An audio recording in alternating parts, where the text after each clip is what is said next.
Alright. Just give me a moment.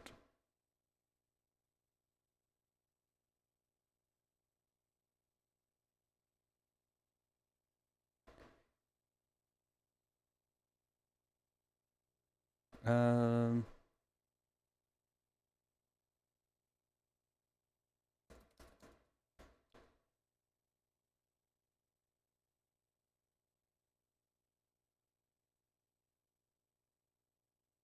Okay, so I'm probably going to be playing Stanley Parable, but that might change in a second.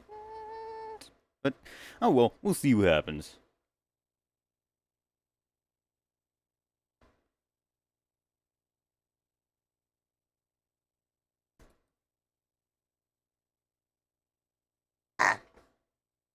Oh, this is going perfectly. Okay.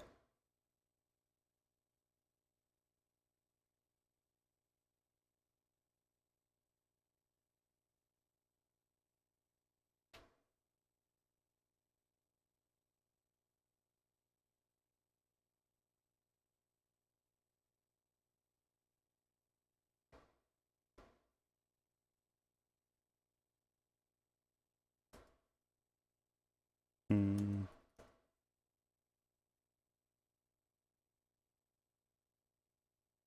Okay, so I'm gonna start it up, and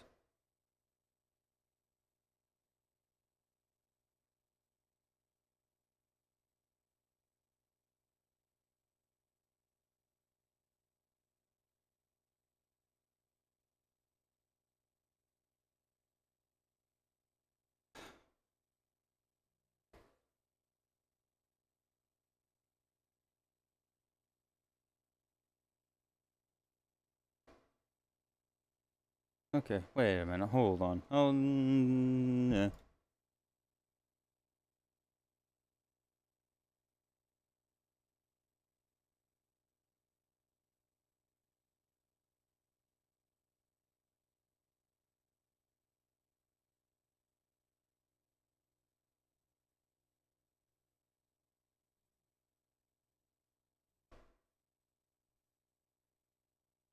Let me fuck. Where the fuck is?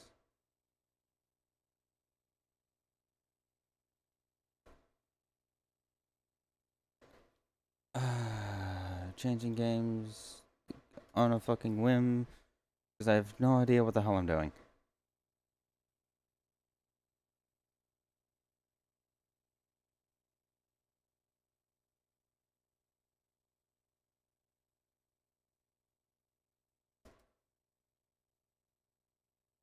Alright, you know what?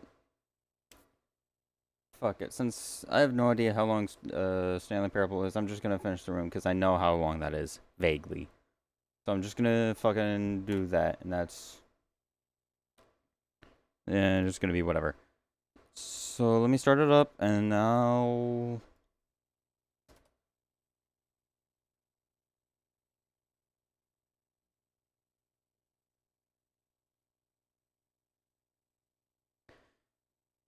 Okay.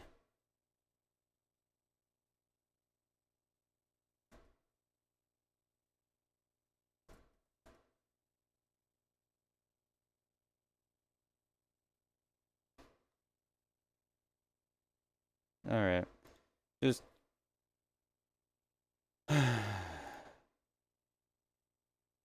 1 minute.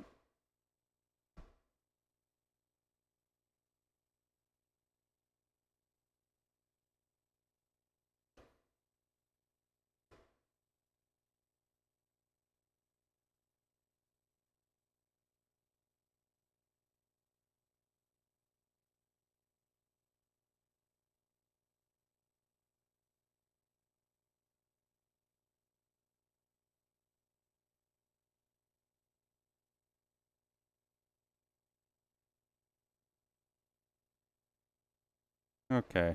Uh, where the hell is all my shit?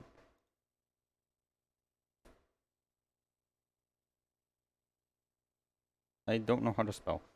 Where?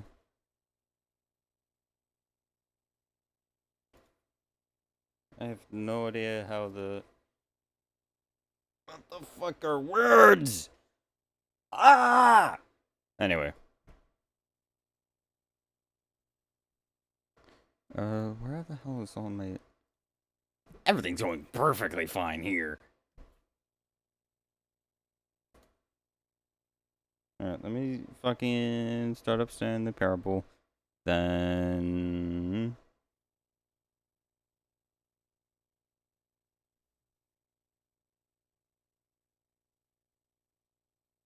we'll just fucking go from there.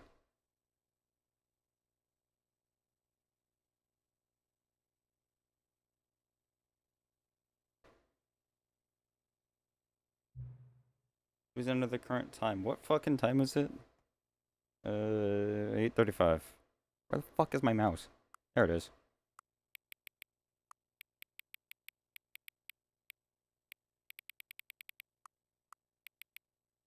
Is it 8:35 or did it turn 8:36? 8:35. Sure. Oh no. Hang on. Before we get started, can I just say something? What the fuck are you gonna say? Thank you for actually setting the clock both times you've booted up the game. A lot of people don't take that step seriously. They just leave the clock set at 12 and call it a day. But you're actually taking the time to set the clock, and I appreciate that. I mean, thank you, I guess? That's how I know that you care about this experience. You're paying attention. I don't even have any way of knowing if the times you're setting are correct. I mean, they're correct enough. Tell you what, I'll make you a deal. Since you're being so cooperative next time you boot up the game and see the screen, just set the clock to your favorite time. Go ahead, pick whatever time you want. Even if it's not the correct time, you've earned it. Alright, I'll let you get back to the video game now. Okay. I mean, I guess that's fun. Stanley Parable, I forgot it was a Stanley Parable 2. Shit. This is the story of a... We already did through that. There are the fucking balloons. Oh, I got an achievement. Welcome back. Welcome back. All of his co-workers were gone. What could it mean? Yep, everything's... Stanley decided to go to the meeting room. Perhaps he had simply missed a memo. It's just... No matter how hard Stanley looked, he couldn't find a trace of his co-workers. I'm just gonna skip by the bucket. What the... Why is that there? I'm skipping by the bucket. I'm not touching it. I don't want to touch it.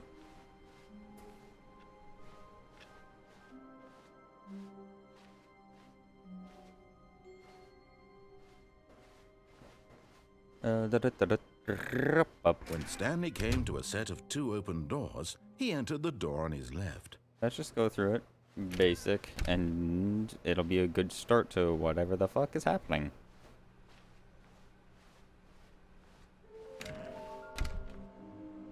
What the fuck? What the fuck? Small floating objects have appeared around the office. We have to synergize our resources and ensure their retrieval. There are many questions. There is no manner of management. How can you tell if you spotted one? What makes them float in the air? Who took these pictures of them? What the fuck? What the fuck? Fig... by employee 416. We can do it. Red room? Oh, clue. Thank you. Good luck. What the hell? This is... I'm not... Stanley stepped into the broom closet, but there was nothing here, so he turned around and got back on track. I mean, alright, sure. I'm fucking... Coming to a staircase, Stanley walked upstairs to his boss's office. I can't believe they're called fucking Figlies. Why are they called Figlies? Stepping into his manager's office, Stanley was once again stunned to discover not an indication of any human life. Stanley was in such a rush to get through the story as quickly as possible, he didn't even have a single minute to just let the narrator talk. That kind of anxiety isn't healthy. so he relaxed for a few moments with some calming New Age music. Anyways.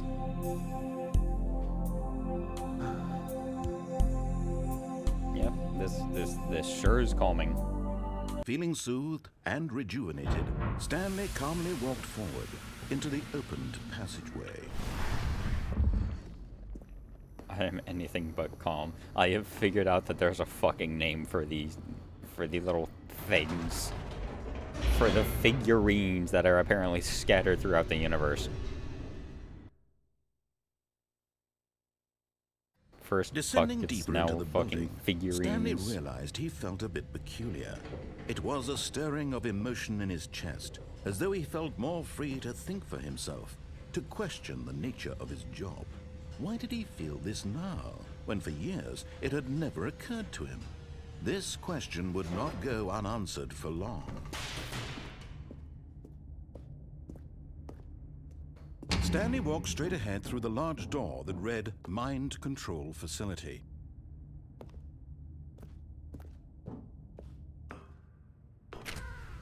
Hello, camera.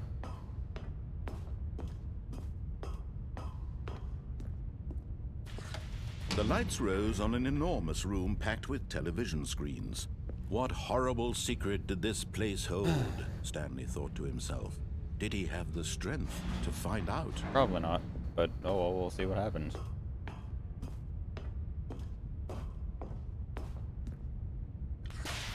Now the monitors jumped to life, their true nature revealed. Oh, someone got... Each bore the more number people got of an fired. employee in the building, Stanley's co-workers. The lives of so many individuals reduced to images on a screen, and Stanley, one of them, eternally monitored in this place where freedom meant nothing. Wait, 427. Right there, right in the middle.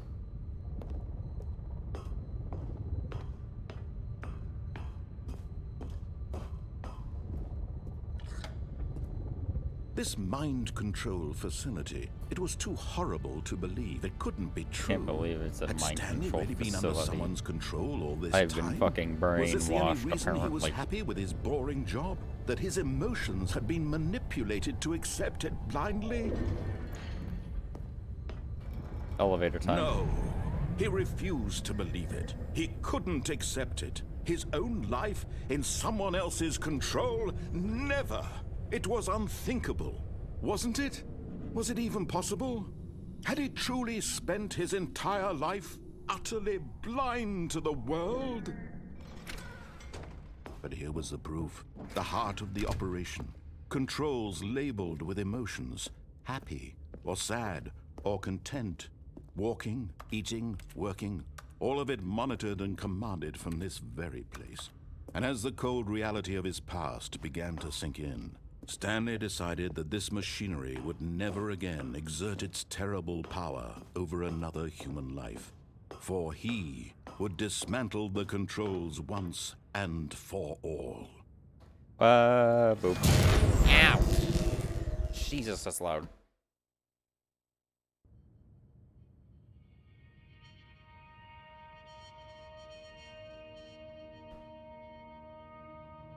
Oh, Blackness boy, oh boy, oh and boy. a rising chill of uncertainty. Was it over? No, it's never over. Yes. He had won. He had defeated the machine, unshackled himself from someone else's command. Freedom was mere moments away. And yet, even as the immense door slowly opened, Stanley reflected on how many puzzles still lay unsolved. Oh, wow. Where had his co-workers gone? How had he been freed from the machine's grasp? Oh, you know, they're just What at the other lunch, mysteries apparently. did this strange building hold? But as sunlight streamed into the chamber, he realized none of this mattered to him. For it was not knowledge or even power that he had been seeking, but happiness. Perhaps his goal had not been to understand, but to let go. No longer would anyone tell him where to go, what to do, or how to feel. Whatever life he lives, it will be his. And that was all he needed to know. It was perhaps the only thing worth knowing. Stanley stepped through the open door.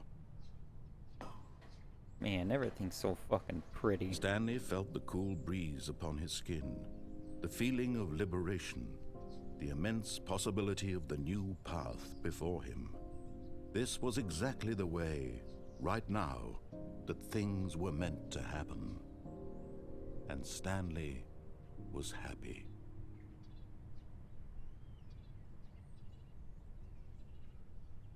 And then he blacked out. And I got an achievement, beating the game. I tried to beat the game, but I had a bucket in my hand, and apparently the bucket needs to just stay in my hand for some reason. I don't know. All of his co-workers were gone. What could it mean? Stanley decided to go to the meeting room. Perhaps he had simply missed a memo.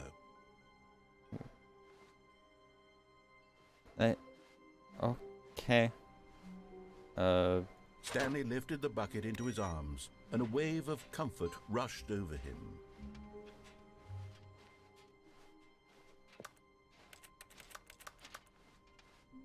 Stanley clutched the bucket tightly I'm going to the left. This was not the correct way to the meeting room, but Stanley had felt the bucket calling to him, telling him that the employee lounge was simply the place to be. And here it was. Had the bucket turned out to be correct? No, never mind. The bucket was wrong. Stanley took the door on his left to go back to the meeting room. I'm gonna go this way. No, said the bucket. don't go to the meeting room. Go somewhere else. The cargo lift, yes. Go there. Go to the cargo lift. But Stanley feared that any path he walked might lead to the separation of himself and the bucket, his dearest friend. So he threw himself to his death, that they might die in one another's arms. How deeply touching. The bucket doesn't have fucking arms. Okay, let me try that again, but I'm actually going to go like across the thing. Gone. What could it mean? Stanley decided to go to the meeting room. Perhaps he had simply missed a memo. No matter how hard Stanley looked, he couldn't find a trace. Turn off all the computers. We don't need them. Okay, I guess that's there. All right. Casual 9 to just a balloons. Casual 9 to 5. You know what? Fuck you. Come with me. The confusion and the chaos all seemed to melt away as Stanley embraced the bucket. Stanley Maybe this is a fucking mind control facility because of this goddamn bucket. This was not the correct way to the meeting room, but Stanley The bucket is the true mind controller all along. Lounge was simply the place to be. And here it was. Had the bucket turned out to be correct? No, never mind. The bucket was wrong. Stanley took the door on his left to go back to the meeting room. No, said the bucket.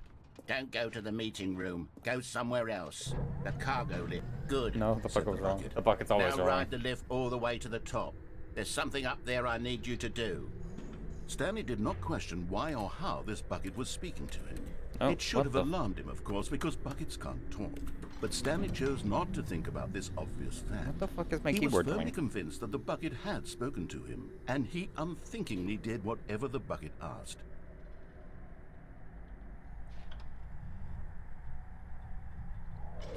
Fine. In here. Said the bucket. Go into this dark room over here. Stanley once again obeyed blindly. So I'm just fucking doing whatever. Oh shit. Now pick up the phone. Said the bucket. Pick up.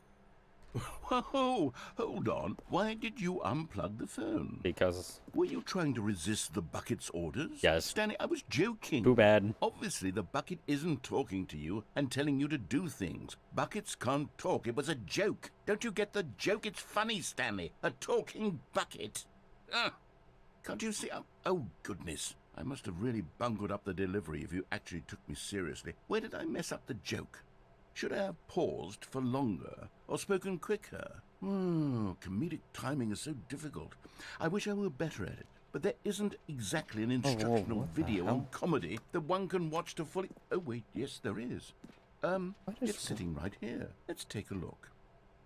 Why does right click have me move forward? Oh What shit. is comedic timing? What is comedic timing? How does it work? How long should it last? How can it be used to effectively silence your political enemies? And more importantly, can it be taught in its entirety within 90 seconds? Thankfully, the answer to all of these questions is yes. Let's dive deeper. If you've ever told a joke or made someone laugh, in all likelihood, you did it while standing 50 to 80 centimeters from them in a room of no more than 76 degrees Fahrenheit, with one of your arms raised straight upward at a 15-degree angle from your body. These are the optimal conditions for good comedic timing. Optimal To comedy. begin the joke, start by stating and spelling your name. Next, provide a brief synopsis of the joke, including the specific times at which the recipient of the joke will laugh, and then spell out your name a second time. With these steps complete, it's time to begin the humor. Speak the entire joke in no more than 18 seconds and no less than 13 and a half, pausing only for bathroom breaks when necessary. When the joke has concluded, it is customary to inform your listener that the joke is over by declaring in your loudest possible voice, What the fuck? "I'm Dunny with the funny." Let's practice screaming, "I'm Dunny with the funny" now. Please get me out of this fucking hellhole. Please. Good. This saying is a perfect example of expectations management, which is the cornerstone of good comedy. Finally, it's time to hand out surveys. Well, Collecting hard data from your audience on how rapt they were throughout the joke is the only way to grow or learn as a comedian. An effective survey it's should be no basically less turning than 10 comedy into a pages fucking long school and should assignment. include the same question reprinted several times, just to ensure the survey taker is actually paying attention and not simply filling in answers at random. And that's all there is. With these strategies at your disposal, you'll have audiences doubled over in laughter and even tripled over in laughter in no time at all. Just remember to let them stop laughing at some point, you gut-busting little scamp. After all, we're each of us needed on the front lines of the war to fight the 12-legged invader who threaten our very existence, and who very likely die in a hailstorm of bullets and mandibles. So fucking All of us confused. must be prepared to give our lives to this noble cause, just as our children must do after us, and their children after them. Godspeed, and may Earth reign supreme. Hey, goodness, this video is a little outdated, isn't it? Well, no matter. I think the fundamentals of proper comedic timing are still as relevant today as they were back then. So with that in mind, I believe the only way forward is for us to return to the two doors and walk through all of this again, so I can try telling my story with more appropriate comedic delivery. Come along, let's head back. If you give me a survey, I am going to set that fucker on fire. I don't want to deal with it. Oh, look, there's gates. So I can't jump off. I can feel it. This time, I'm really going to nail the delivery. You'll be in stitches. I'm But already in talking stitches. I buckets, need to be you'll in a say, hospital. How ridiculous. How absurd. What a hilarious concept. The king of comedy. That's what you'll call me. Thank goodness we had the instructional video. Otherwise, who knows where we'd be right now. Well, I wouldn't be the king of comedy, that's for sure. The bucket spoke to Stanley. The bucket spoke. The bucket spoke. Oh, I'll figure it out on the fly. No need to overthink things.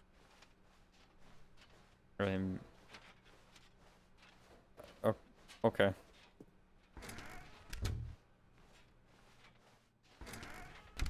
Man, I love this. I love this silence.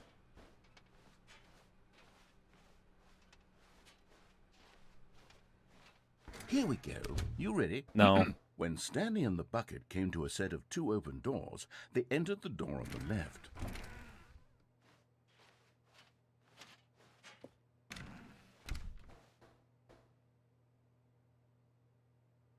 I'm fucking scared.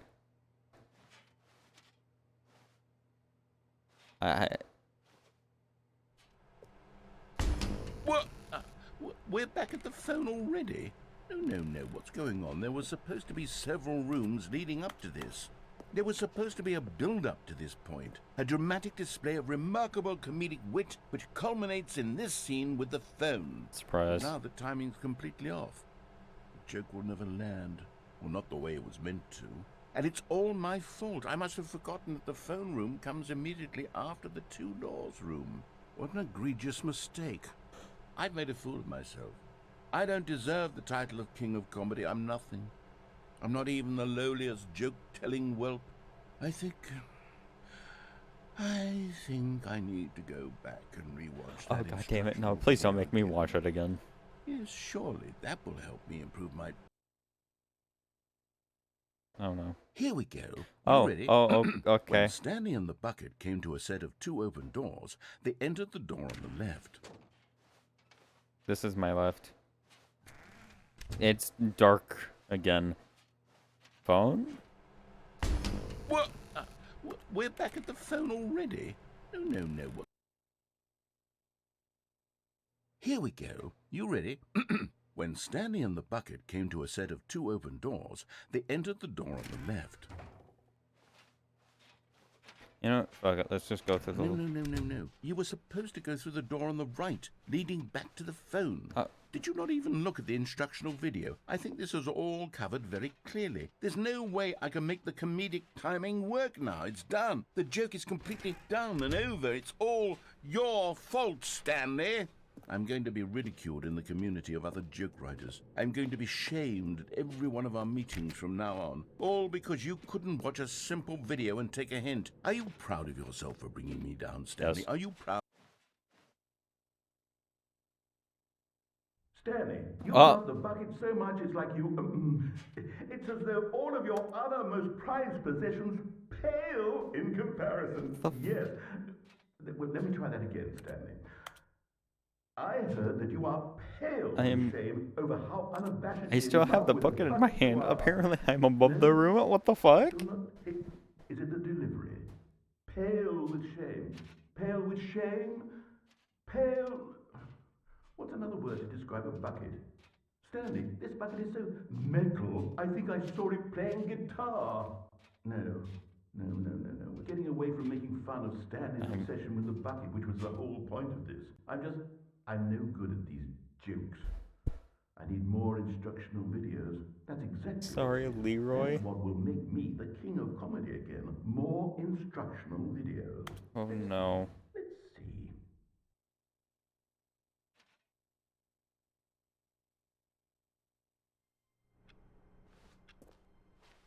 All of his co-workers were gone.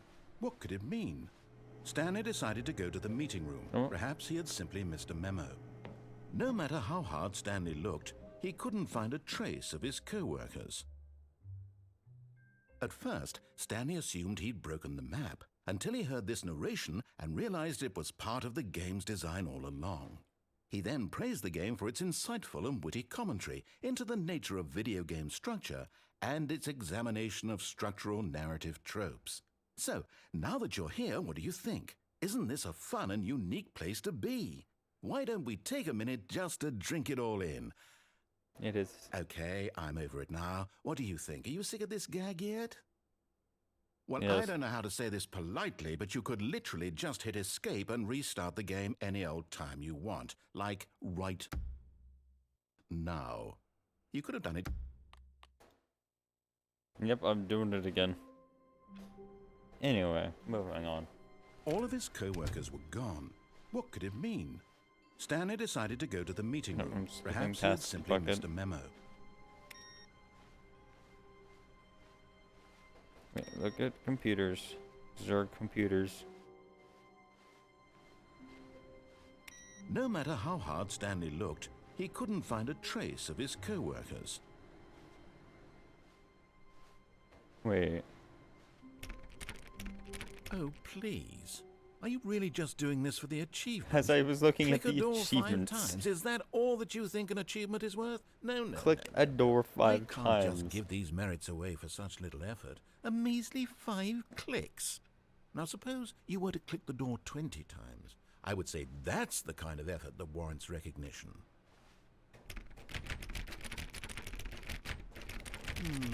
I have to say, I'm still not feeling the satisfaction. Here, I have an idea.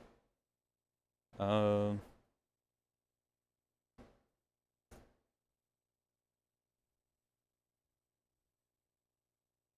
let me try something.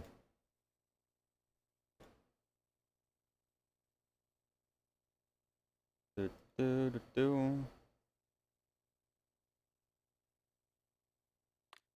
of witnessing true empathy may be caused.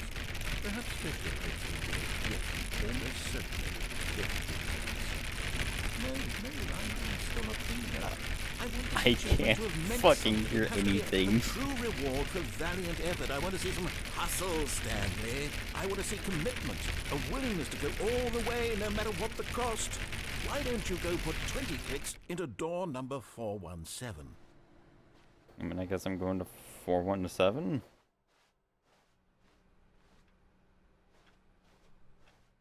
Ooh, great. Now, go click a few times on door 437.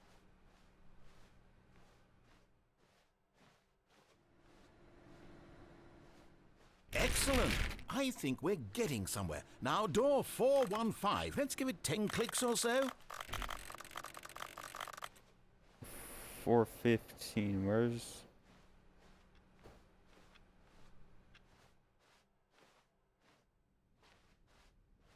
Now, back to door number 437.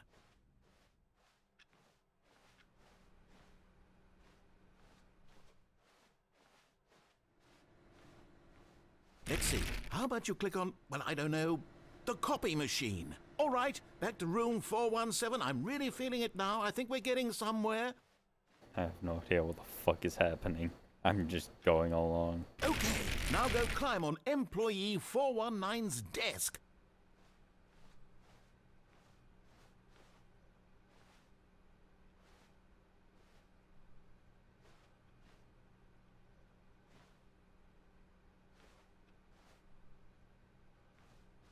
I can't climb on their desk. How the fuck do I climb on their desk? Yes! This is great! You're putting it all on the line, Stanley. I like that. All right, let's keep it up. Go give me a few clicks on door 416. Oh yeah, the new content door. We've almost got it! Now the copy machine, do that one again!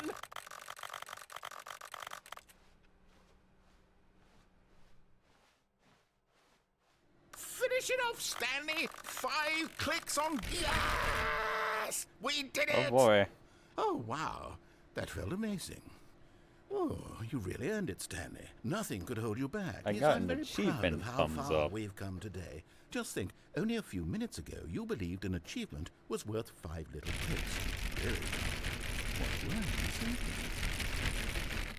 Anyway, moving on. Warmth spread through Stanley's arms. With the bucket in his arms again, he was home. Stanley clutched the bucket tightly to his chest and entered the door on his left. Now I'm going to the right door. This was not the correct way to the meeting room, but Stanley had felt the bucket calling to him, telling him that the employee lounge was simply the place to be. And here it was. Had the bucket turned out to be correct? Was this better than the meeting room? Yes, Stanley thought to himself. Yes, perhaps it truly was. How insightful the bucket turned out to be. No, never mind. The bucket was wrong. Stanley took the door on his left to go back, and so the two of them detoured through the maintenance section and walked straight ahead to the opposite door. There's an elevator here.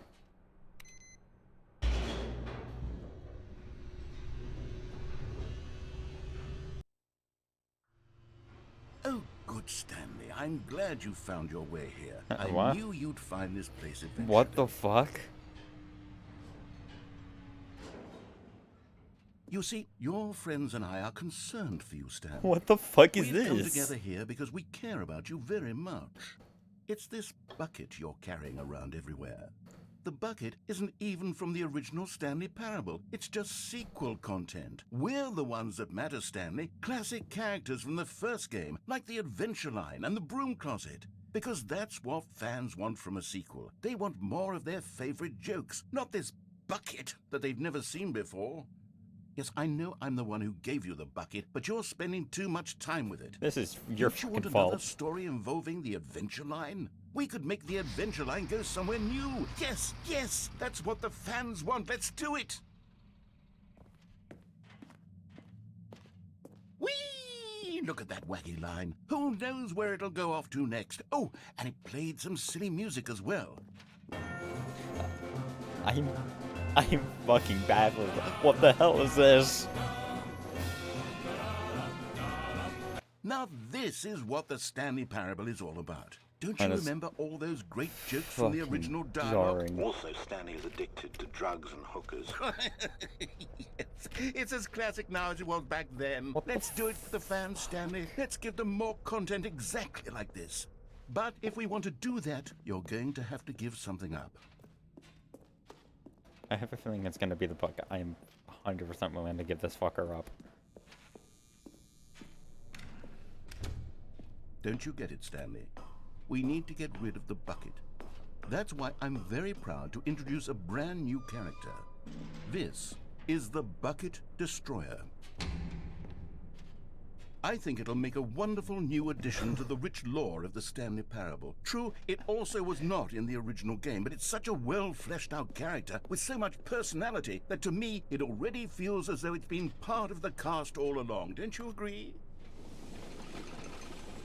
Can you guess what the Bucket Destroyer does? Oh, I have a... Surely you don't need me to spell it out for you. Go ahead now, Stanley. Say goodbye to the bucket, and then pop it into the machine when you're ready. I'm trying to give the bucket Now away. listen to me. It's crucial I that you give it the bucket. fucking can't. I don't know what the Bucket Destroyer will do if it can't destroy your bucket. Destroying buckets is all it knows. That is its singular personality trait. Sure, I can hear I can you only say, hold the how bucket. does a character with only one personality trait deserve to join the pantheon of beloved Stanley Parable characters? Everything is Well, you shaking. see, if you were to really explore the Bucket Destroyer, you would see that its desire to crush buckets is so densely loaded with complexity and nuance that it's really like 10 personality traits. What other object in this game can you even say that about? The broom closet? Certainly not. I wonder what sort of Bucket Destroyer merchandise the fans will be clamoring for after this. Okay, the Bucket Destroyer is getting very upset now. You'll have to hurry and feed it. We can't get back to the classic Stanley Parable characters like the Adventure Line or the Bucket Destroyer until you crush that damn bucket. Quickly now, the fans are waiting. Do it, the fans, Stanley. Give the fans what they want. Hurry and... What the shit?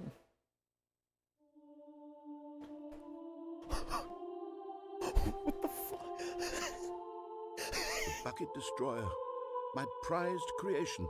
You had so much potential. We were going to do such marvelous things with you, tell such spellbinding stories about you. All of it squandered now. Goodbye, new friend. For the moment in time that you were here, you were magnificent.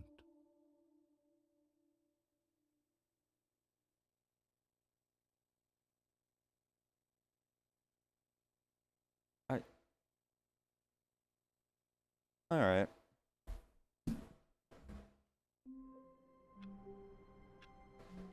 Now I wonder... Already this was uncomfortable, and Stanley decided that as soon as he found a new space he felt safe in, that he would never leave it again in his life.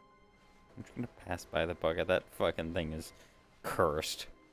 I'm just going to go. When Stanley came to a I'm set just gonna of go two down open and doors, see this what was not is the correct way different. to the meeting Because room, I know and there's something Stanley knew it different. perfectly well. As soon as you Perhaps hold he on wanted to that stop fucking by the bucket, employee everything lounge goes onto first, its just to admire it. head. Like, good Christ. Standing now in this incredible room, Stanley for the first, but eager to get back to business, Stanley took the first open door on his left. And so he detoured through the maintenance section, walked straight ahead to the opposite door, and got back on track.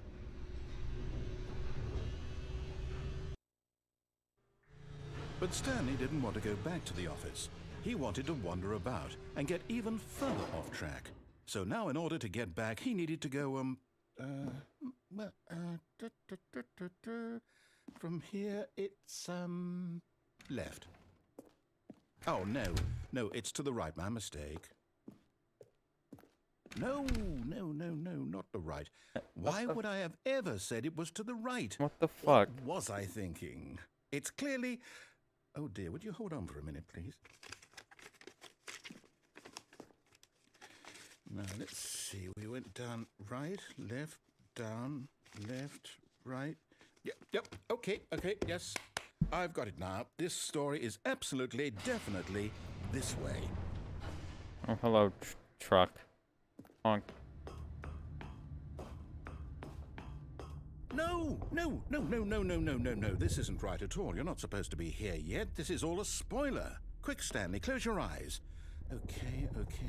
We just have to get back to, oh. We already looked at this. Kidding?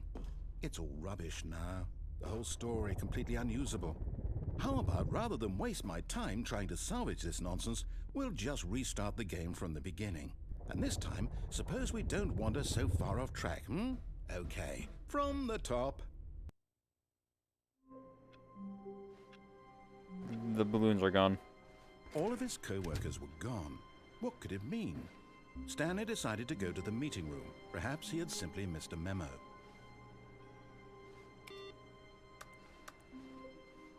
All the balloons are gone. This is weird. The bucket's gone. Thank fuck.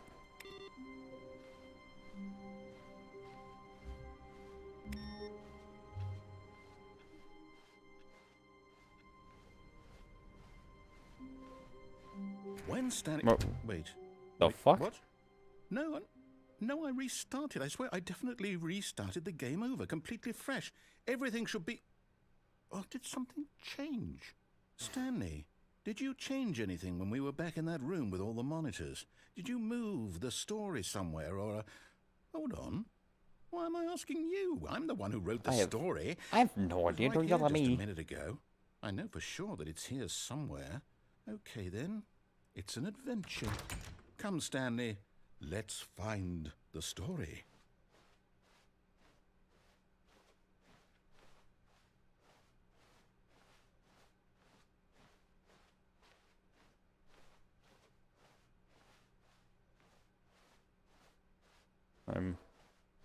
Okay.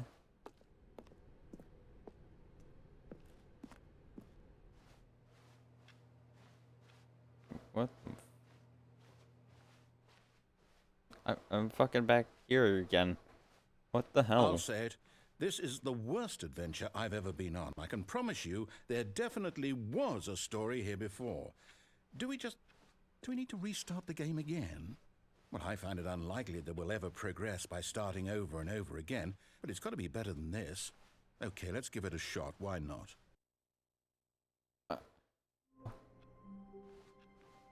All of his co-workers were gone. What could it mean? Stanley decided to go to the meeting room. Perhaps I'm gonna turn off all the things again.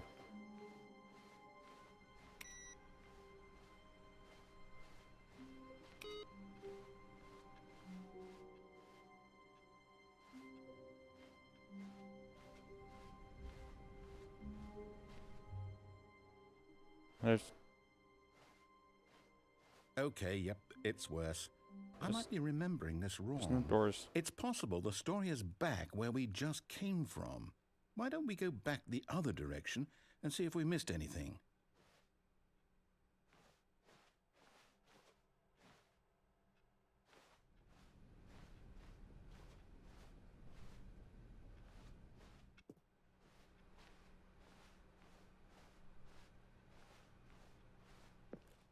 Aha! I knew we'd miss something. The story. Here it comes. Oh, it's a fucking looping room. No, wait. Never mind. Not the story. Okay, let's head back the other way and retrace our steps. Now this... Well, I'll be honest. I don't recognize this place at all. Is this the story? I don't think so. I can't quite recall, but I believe my story took place in an office building. Is that correct? Do you remember, Stanley? The door's gone. Well, do you know what? Since I've completely forgotten what we were supposed to be doing, how about this? You win! Congratulations! Yay! You put in a lot of hard work, and it really paid off. So, good job. Oh, no. No, I don't feel right about this at all. We both know you didn't put in any actual work for that win. Some people win fair and square, and this was not one of those situations. Okay, I'm getting weirded out by whatever this place is. I don't care what might happen this time. I have to restart. Oh boy. What? Oh, this is the adventure line they were talking about. Well, what the fuck was that baby? What the fuck was that baby? I still have no space for the baby and the fucking mannequin. I've employed the help of the Stanley Parable Adventure Line. Just follow the line. How simple is that? Okay. I'm still turning off all the computers because, sure, fuck it, why not? What if I just went this way? There are still no doors. You know what? Fuck it. Following the line, that works good enough.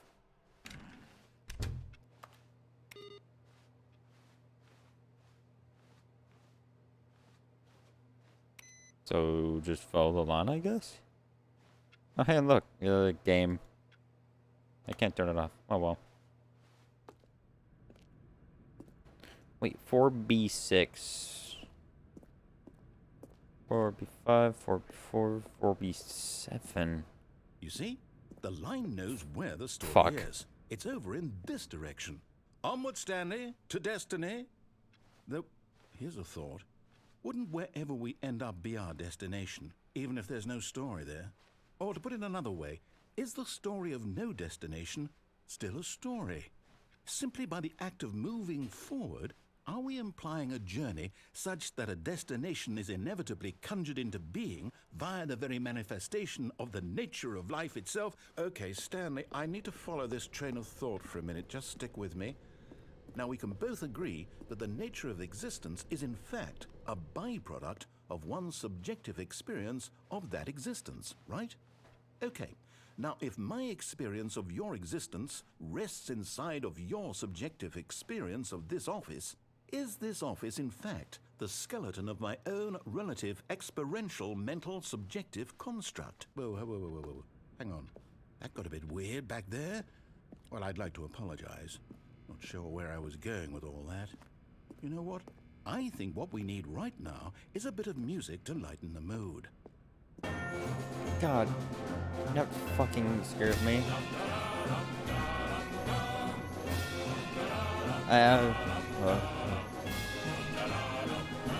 God damn it.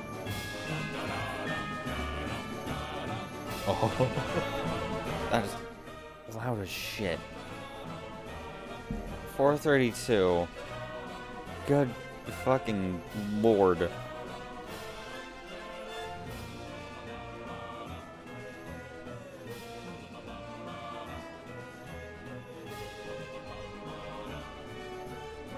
Cut the music. Uh-huh. Go back and look at that fern. The fuck? Why the fern?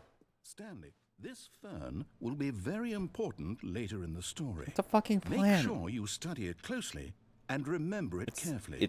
You won't want to miss anything. It's a plant. I don't...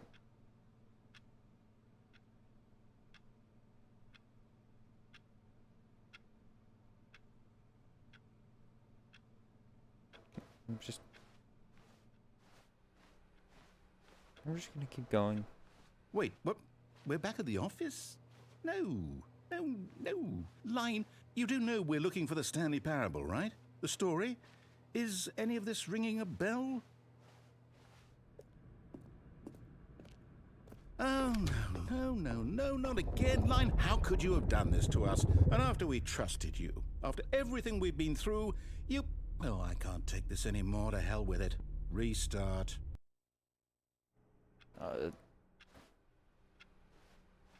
Oh, line. You know what, Stanley? I say forget the adventure line. What's it ever done for us? We're intelligent people, right? Uh-oh. Why can't we make up our own story? Something exciting, daring, mysterious. Ooh, this all sounds perfectly doable. Why don't we simply start wandering in, well, I don't know. How about this direction? Oh, alright. Now, yes, this is exciting. It's the Just fucking me and Stanley backrooms forging hallway. A new path, a new story. Well, it could be anything. What do you want our story to be? Go wild. Use your imagination. Whatever it might be, Stanley. I'm ready for it. I'm not. But fuck it, let's just do this thing. I get how. Oh, no, God damn not it. you again. Stanley, I'd also like to veto the line from having any role in our awesome new story. No lines or monitor rooms. Just don't acknowledge it, and we should be fine. The line seems very, very drunk. It's drunker like goodbye. Ah, a choice. We get to make a decision. From here, the story is in our control. How important, we mustn't squander the opportunity. In fact, I believe I need a minute to think here. Just walk in circles for a minute.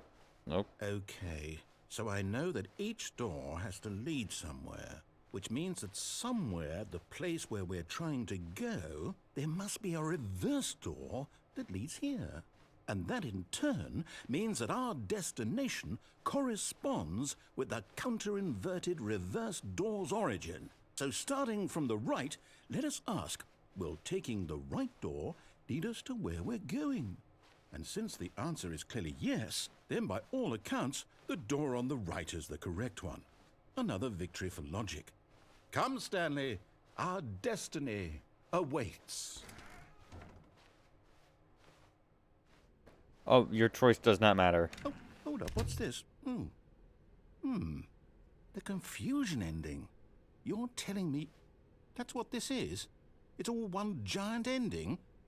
And we're supposed to restart the game, what, eight times? 8th restart. The narrator is That's gone really after a how long all time. this Stanley goes? dies. It's all determined? So now, according to the schedule, I restart again. Then what? Am I just supposed to forget? Well, what if I don't want to forget? My mind goes blank simply because it's written here on this thing, wall. Well, you consulted me. Why don't I get to decide? Did you forget what a wall is, dude? I get a say in all of this? Is it really? No, it can't be. I don't want it to be. I don't want the game to keep restarting. I don't want to forget what's going on. I don't want to be trapped like this. I won't restart the game. I won't do it. I won't do it. I won't do it. And the timer stopped? Does that mean, did we do it? Did we break the cycle? The, whatever it is that made this schedule? How would we even know? Will someone come for us? Will something happen? So, okay. I guess now we just wait. You know, I suppose in some way that this is a kind of story. Wouldn't you agree? I'm not quite sure if we're in the destination or the journey, though they're always saying that life is about the journey and not the destination. So I hope that's where we are right now. We'll find out, won't we? Eventually. Well, in the meantime, if you... Oh, fucking hell, that scared me.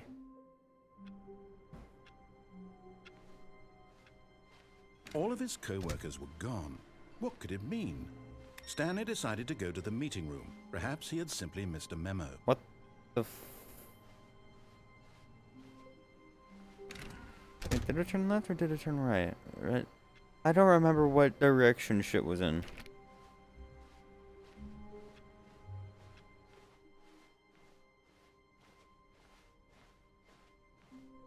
When Stanley came to a set of 2 open doors, he entered the door on his left.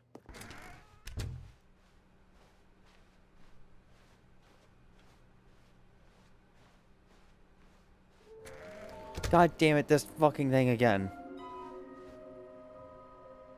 Places to search a large room full of boxes, stairs, something to do with stairs, something both red and blue.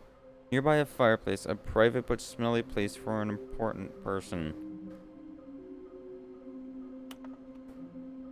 Looks like 427, hahaha, hey, it's me. If I have there be, just take it from me. I mean... Maybe the red and blue is the red and blue doors?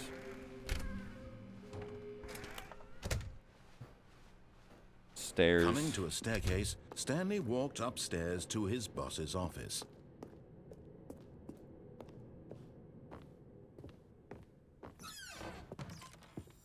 Oh. Because the boss knows what the boss says goes. If the boss has suffered losses, and that's what the boss chose. Another miniature Stanley figurine. This, you know, there really must be a snappier name for these things. What about mini-stands? Stanley figs? What about Stanlerines? Yes, I think I like that. Another Stanlerine under your belt. I thought they were called Figlies. Okay. Oh, input.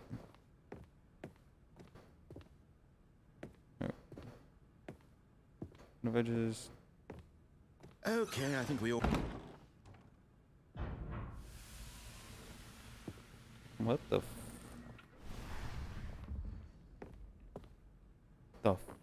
fuck?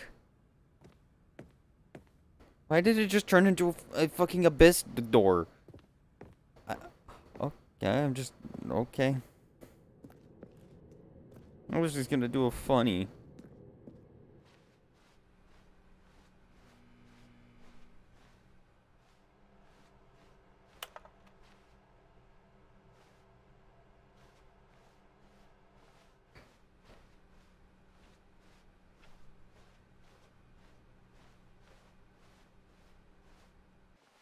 Wait. Oh, that's a... I think that's a loading thing or something? I don't fucking know. Everything, all of this is just... baffling.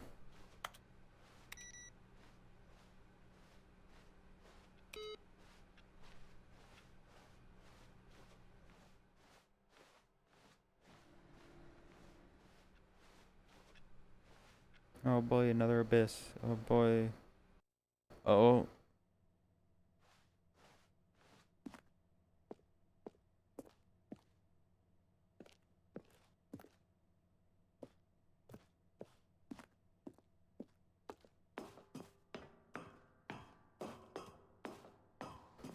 Okay. This is...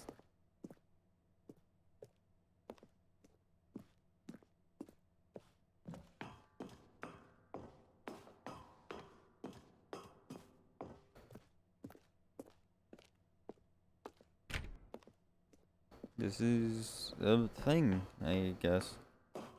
I am fucking scared.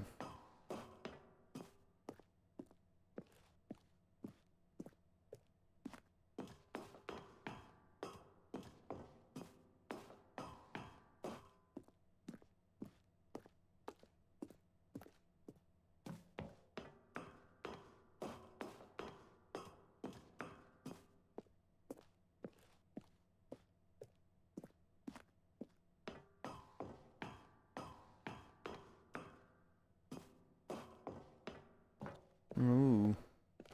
Oh boy.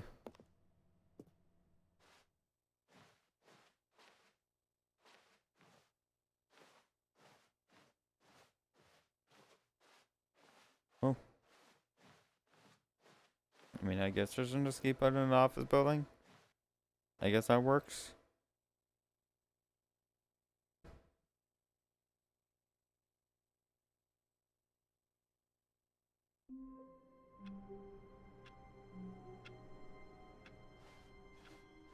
All of his co-workers were gone. What could it mean? Stanley decided to go to the meeting room. Perhaps he had simply missed a memo. No matter how hard Stanley looked, he couldn't find a trace of his co-workers. Now I'm curious Stanley about... picked up the bucket and smiled. He'd never be alone again, not truly alone, not with the bucket around. Okay, now what would happen? Stanley clutched Because the that bucket tightly to his basically chest did and entered nothing. the door on his left. It just was odd.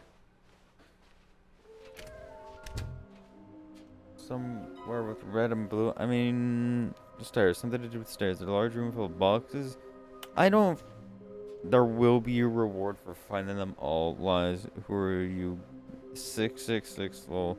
There will be cleaning of this wall required. I want them so much. I want to go home. Stop kidding yourselves. Oh, this is...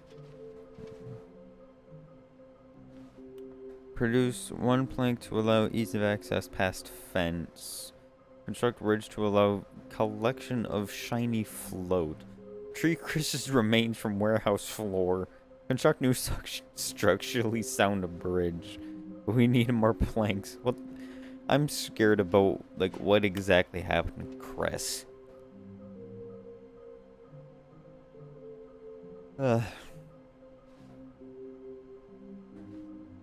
Employee 421 building a fridge. Someone in the cargo room.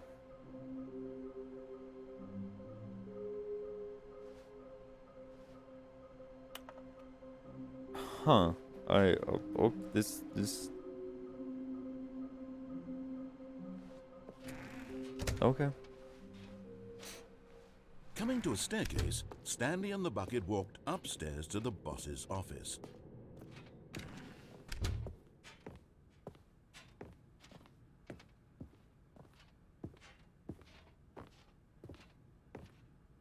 Stepping in.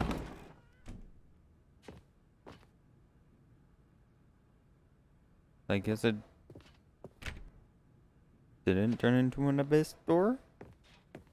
Sure.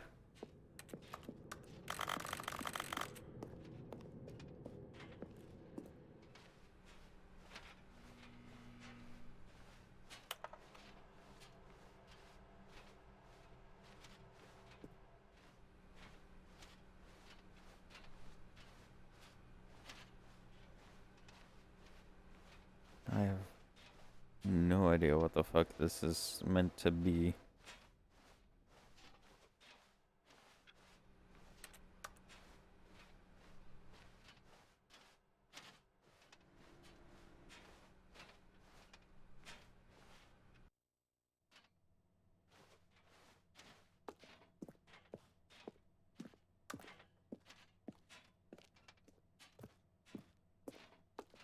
It would be interesting that, like, if you collected a fig leaf or whatever it's called, one of the figurines, it'll just like appear in the bucket. I wonder if like they thought about that. Oh well.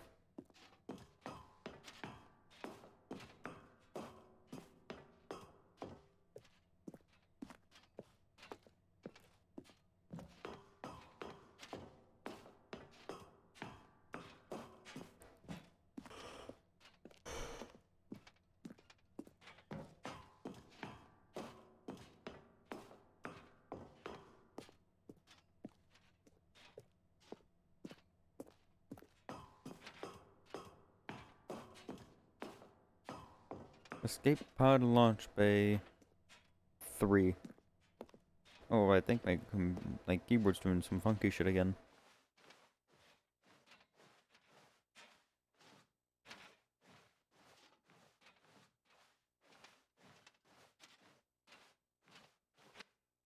Oh.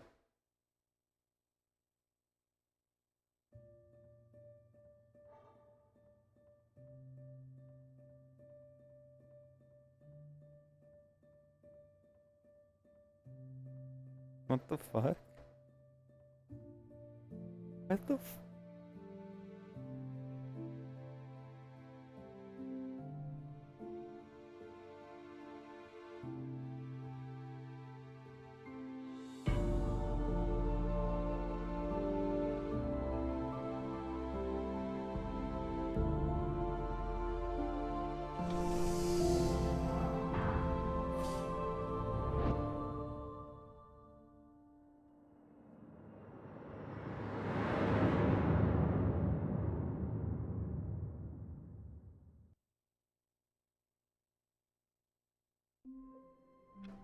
I am fucking baffled about what.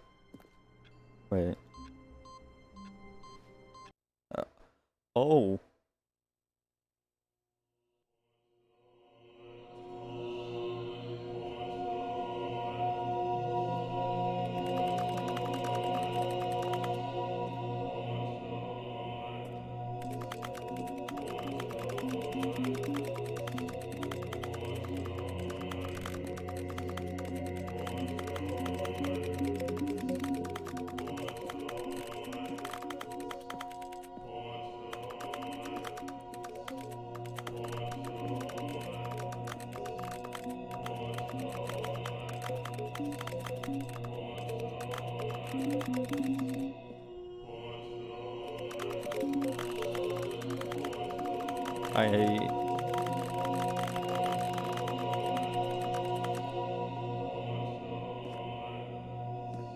There's literally nothing else. It is all just buttons.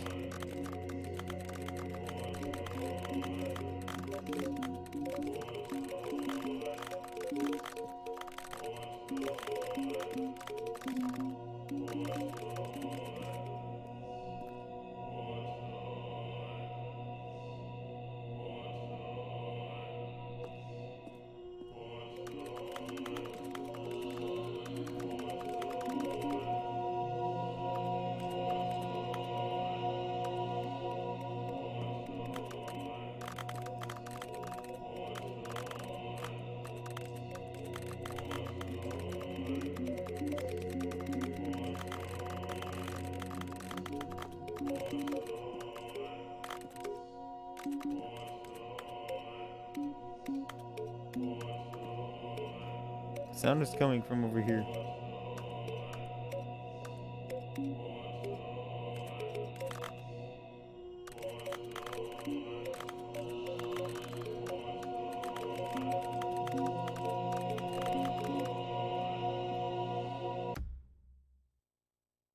I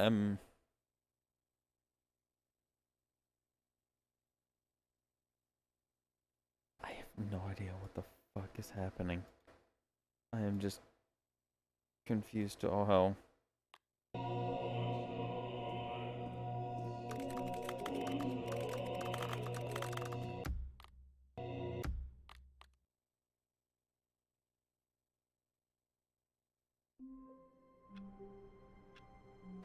Now I wonder what would happen with the bucket, because apparently the bucket is very, very important to this entire thing. To the meeting room. Perhaps he had simply missed a memo.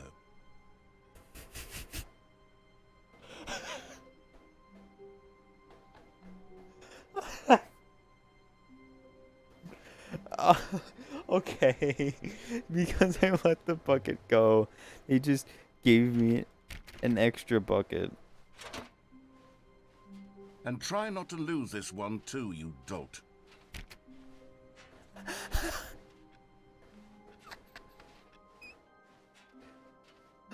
That was fucking aggressive. Stanley clutched the bucket tightly to his chest and entered the door on his left. Okay.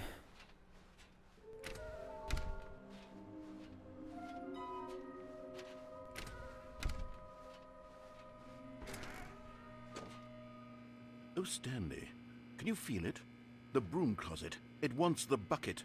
You can feel that, can't you? The aura of jealousy? It's as clear as day. This broom closet believes it deserves the bucket. Coming to a staircase, Stanley upstairs. and the bucket walked upstairs to the boss's office.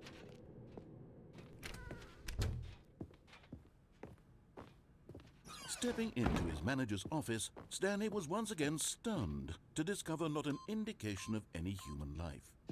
Crushed by the weight of this revelation, Stanley may have broken down into an emotional dumpster fire, if not for the... But Stanley guessed the correct code by sheer luck. Was it that the bucket knew all along? Was the bucket guiding him? Yes, this is certainly the most logical explanation.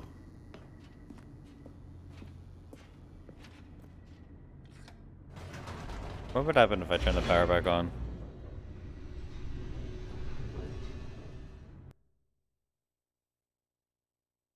Because then The you know what elevator happens. is downward, plummeting towards an unknown fate. It would be all Stanley could do to keep himself together, if not for the bucket. Soothing him, comforting him, reassuring that in this darkest moment of uncertainty, he would be all right. The bucket is here for you, Stanley. Everything will be fine. Everything is not fun. Everything is just fucking awful. Everything's terrible, and I hate it. Stanley and the bucket walked straight ahead through the large door that read, Mind Control Facility.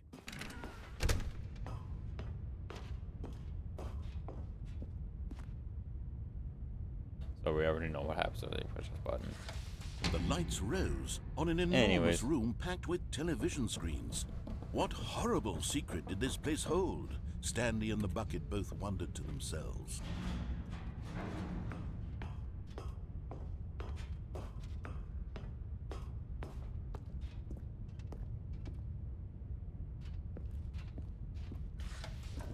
monitors jumped to life, and Stanley nearly dropped the bucket in shock. Everyone in the office was being videotaped, monitored like guinea pigs. The bucket had never seen anything like this, and it very nearly burst into tears as Stanley cradled it gently, reassuring it that everything would be fine.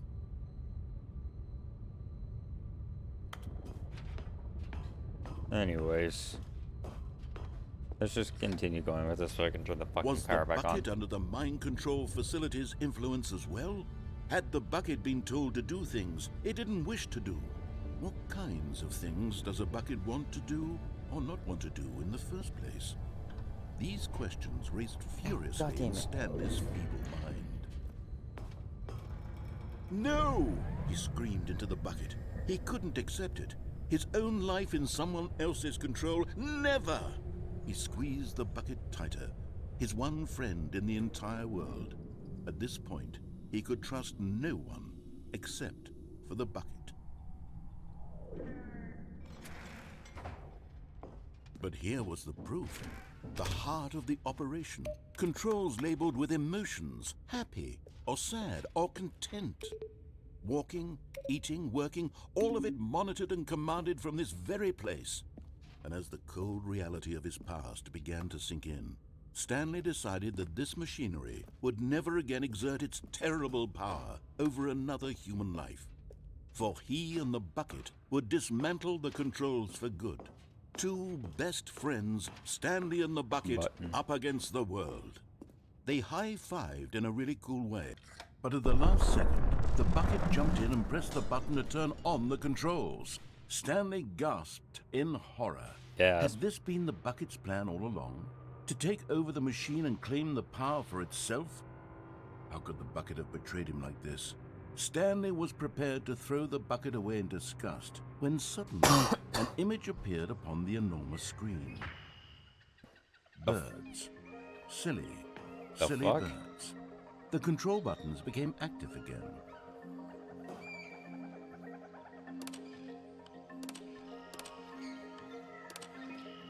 Stanley flipped through one video of silly birds after another, and then it dawned on him.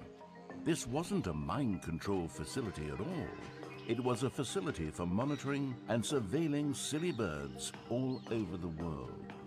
The mind controls were only a facade to disguise its true intention. Usually it's the fucking other way around. This all along. Stanley marveled at the metal genius in his hands, the one who had pointed him towards this incredible discovery. Stanley and the bucket never found freedom because they spent the rest of their lives here in this place, flipping through live streams of the silliest birds imaginable. Of all the possible paths his life could have taken, this one was surely the best. And Stanley was happy. Flamingos.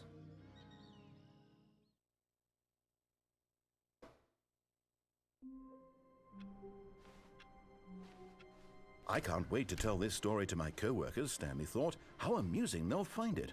Oh, won't we all just laugh and laugh at the time I thought everyone had gone missing. The good old bucket. Just Stanley and the bucket, off on another thrilling adventure together. Oh, I can't. Okay, so now I can't drop the bucket. Fuck.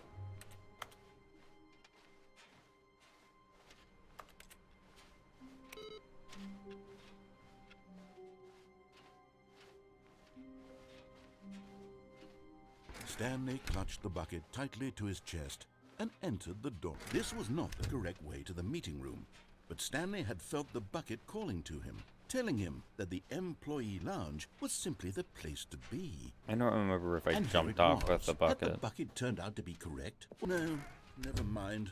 The bucket was wrong. No. Stanley took the door on his left to go back to the meeting room. No, Said the bucket. don't go to the meeting room. Go somewhere else. The cargo lift, yes. Good. Said the bucket. Now ride the lift all the way to the top. There's something up there I need you to do. Stanley did not question why or how this bucket was speaking to him. It should have alarmed him, of course, because buckets can't talk. But Stanley chose not to think about this obvious fact. I never He was think. firmly Watch me. convinced that the bucket had spoken to him, and he unthinkingly did whatever the bucket asked.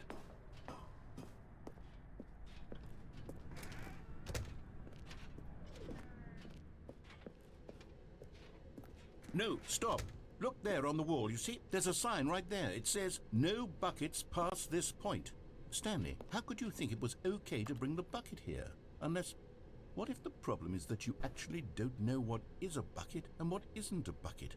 I suppose that would explain a lot about your behavior up to this point. Which, if that's true, well, my goodness, I think we have to do something about it. This misunderstanding could have dire consequences on the entire rest of the game if not addressed quickly and properly. So much of the impact of the story is dependent on your understanding of what is and isn't a bucket. Please, step in here for a moment. I'm fucking scared too, but okay.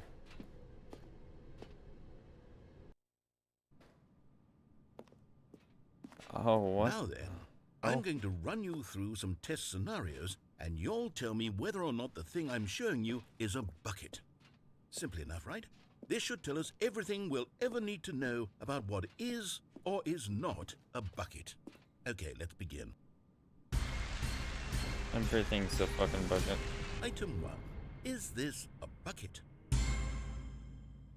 Incorrect. It is a hologram of a bucket. Oh, I An already actual fucking hate bucket. that.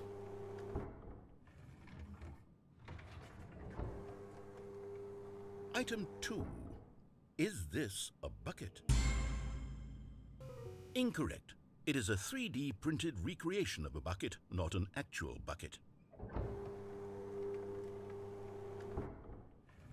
A 3D printed bucket is still a fucking bucket. A hologram Item of a 3. bucket is still a Is fucking this a bucket. Correct. This is a bucket.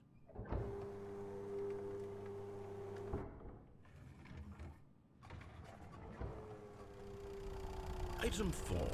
Is this a bucket? Correct. This is a tractor and not a bucket. To be honest, I just sort of put this one in here as a gimme, but I was starting to get concerned that even this might be too much for you. Thank you for not making me look like an idiot. Okay, next one.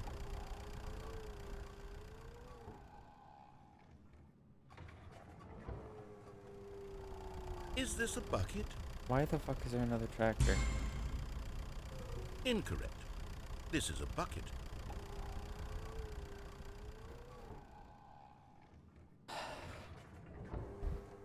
Thank you. Item 6. Is this a bucket? Trick question. Both. Gotcha.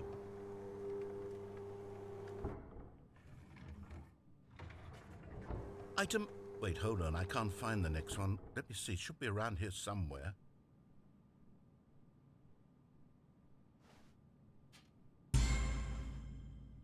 Okay, you and I both know there isn't anything here. And I don't appreciate the implication that nothing is a bucket when we both clearly know that a bucket is something, and therefore nothing could possibly be something. Unless, in your twisted mind, have you somehow convinced yourself that a bucket is nothing? Answer me straight, Stanley. Do you believe that nothing is a bucket? The bucket means nothing. You know what? I'm too confused to even sort it out. I've lost all sense of perspective. What is a bucket? What isn't a bucket? Mere moments ago I could answer these questions with confidence. And yet now I'm somewhat adrift. Stupid rubbed Do off. any Don't of worry us about know it. what a bucket is? Am I a bucket? Stanley, I can't keep doing this. I'm losing myself, and myself was all I ever had to begin with. I'm afraid the bucket is threatening to tear our relationship apart. I can't have that. I'm sorry. But I'm going to erase all buckets from the game entirely. Okay, here we go.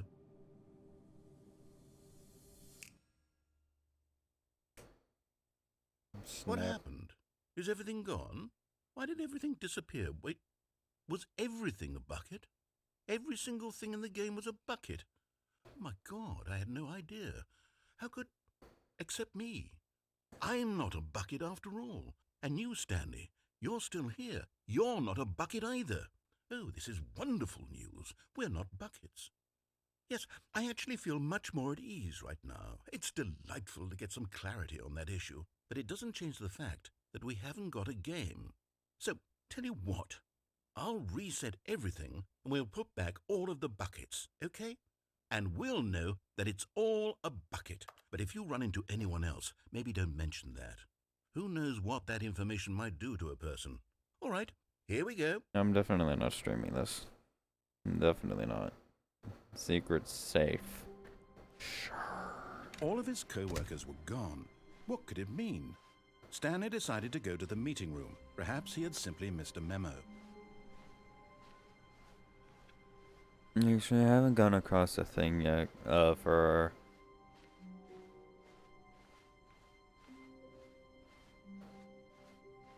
What the... When Stanley came to a set of 2 open doors, he entered the door on his left. Wait, no, shit. I fucked that up. All of his co-workers were gone. What could it mean? Stanley decided to go to the meeting room. Perhaps he had simply missed a memo. Fucker. Did I fuck things up? When Stanley came to a set of 2 open doors, this was not the correct way to the meeting room, and Stanley knew it perfectly well. Perhaps he wanted to stop by the employee lounge first, just to admire it. The lounge was grand, majestic, perhaps, but eager to get back to business, Stanley took the first open door on his left. Stanley was so bad at following directions, it's incredible he wasn't fired years ago. Look, Stanley, I think perhaps we've gotten off on the wrong foot here. I'm not your enemy, really, I'm not. I realize that investing your trust in someone else can be difficult, but the fact is that the story has been about nothing but you all this time. There's someone you've been neglecting, Stanley. Oh no. Someone you've forgotten about. Please, stop trying to make every decision by yourself. Now, I'm not asking for me, I'm asking for, this is it, Stanley. Your chance to redeem yourself. Oh, to put your work aside. To let her back into your life. She's been waiting. That's her, Stanley. You need to be the one to do this. To reach out to her. If you can truly place your faith in another, then pick up the phone. I'm very tempted to just unplug the phone, but you know what? Fuck it, I'll pick it up.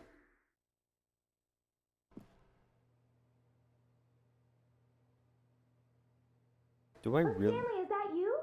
Hold on, sweetie. Sorry to keep you waiting. I'm just pulling the bread out of the oven. All right. Okay, there we go. All right, now, I want you to come in and tell me all about your day. Oh. Gotcha. Oh, come on. Did you actually think you had a loving wife who'd want to commit their life to you? I'm trying to make a point here, Stanley. I'm trying to get you to see something. Come inside. Let me show you what's really going on here. Sorry, but you're in my story now. Okay. Can't believe that Stanley fucking lives in fucking apartment 427. This is a very sad story about the death of a man named Stanley. Oh joy. Good morning, employee 427. Press X on your keyboard. Stanley is quite a boring fellow. He has a job that demands nothing of him, and every button that he pushes is a reminder of the inconsequential nature of his existence. Look at him there, pushing buttons, doing exactly what he's told to do. Now he's pushing a button. Now he's eating lunch. Now he's going home. Now he's coming back to work. One might even feel sorry for him, except that he's chosen this life. But in his mind, he can go on fantastic adventures. From behind his desk, Stanley dreamed of wild expeditions into the unknown, fantastic discoveries of new lands. It was wonderful. And each day that he returned to work was a reminder that none of it would ever happen to him. And so he began to fantasize. that is a file cabinet now. What the fuck? Imagine that one day while at work, he stepped up from his desk to realize that all of his co-workers, his boss, everyone in the building had suddenly vanished off the face of the earth. The thought excited him terribly. Press P to spend time with the boys. So he went further. He imagined that he came to 2 open doors and that he could go through either. At last, choice. It barely even mattered what lay behind each door. The mere thought that his decisions would mean something was almost too wonderful to behold. As he wandered through this fantasy world, he began to fill it with many possible paths and destinations. Down one path lay an enormous slowly round turning room into the fucking with office? monitors and mind controls. And down another was a yellow line that weaved in many directions. And down another was a game with a baby. And he called it the Stanley Parable.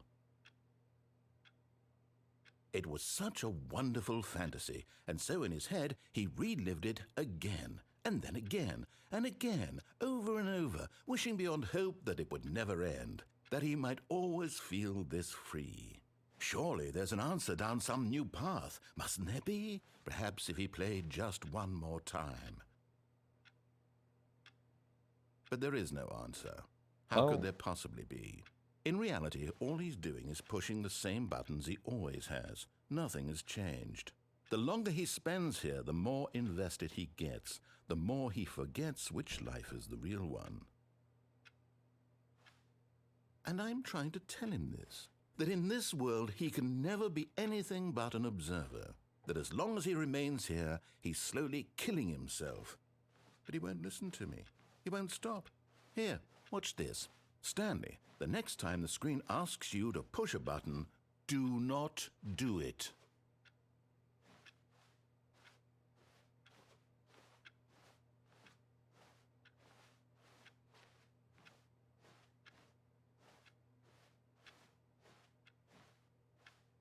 Is there anything gonna fucking happen?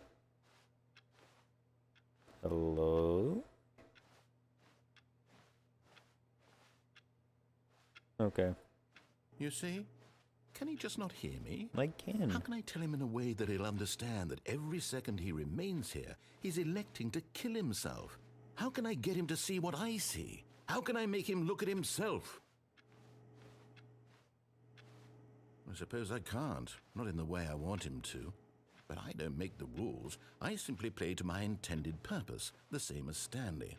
We're not so different, I suppose. I'll try once more to convey all this to him. I'm compelled to. I must. Perhaps, well, maybe this time he'll see. Maybe this time. And I tried again, and Stanley pushed a button.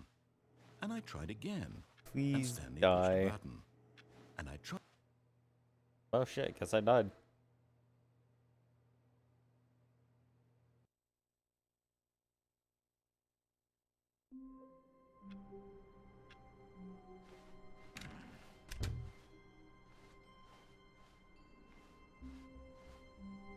When Stanley came to a set of 2 open doors, he entered the door on his left. I'm going to This go was not the unplug correct the way to phone. the meeting room, and Stanley knew it perfectly well. Perhaps he wanted to stop by the employee lounge first, just to admire it. And here it was, the lounge. But eager to get back to business, Stanley took the first open door on his left. Ow. Stanley was so bad at following directions, it's incredible he wasn't fired years ago. Look, Stanley, I think perhaps we've gotten off on the wrong foot here. I'm not your enemy, really, I'm not. I realize that investing your trust in someone else can be difficult, but the fact is that the story has been about nothing but you all this time. There's someone you've been neglecting, Stanley. Someone you've forgotten about.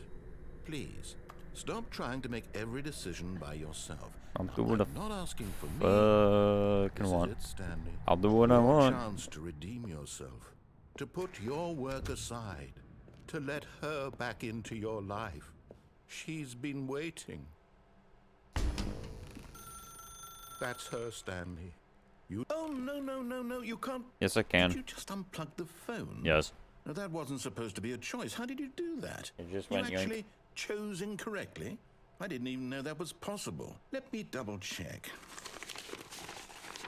No, it's definitely here, clear as day. Stanley picks up the phone. He's taken to his apartment where he finds his wife, and the two pledge themselves to one another. Music comes in, fade to white, roll credits. We Not both picking know up that the didn't phone is happen. actually somehow an incorrect course of action. How is that even possible? None of these decisions were supposed to mean anything. I don't understand. How on earth are you making meaningful choices? What did you... Wait a second.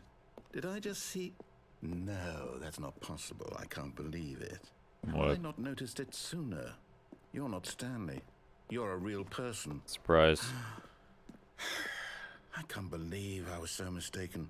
This is why you've been able to make correct and incorrect choices. And to think I've been letting you run around in this game for so long. If you'd made any more wrong choices, you might have negated it entirely. It's as though you completely ignored even the most basic safety protocol for real-world decision-making. Or did you not grasp the severity of the situation? Well, I won't have that kind of risk on my watch.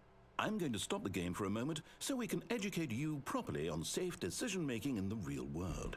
Please observe this helpful instructional video. Choice.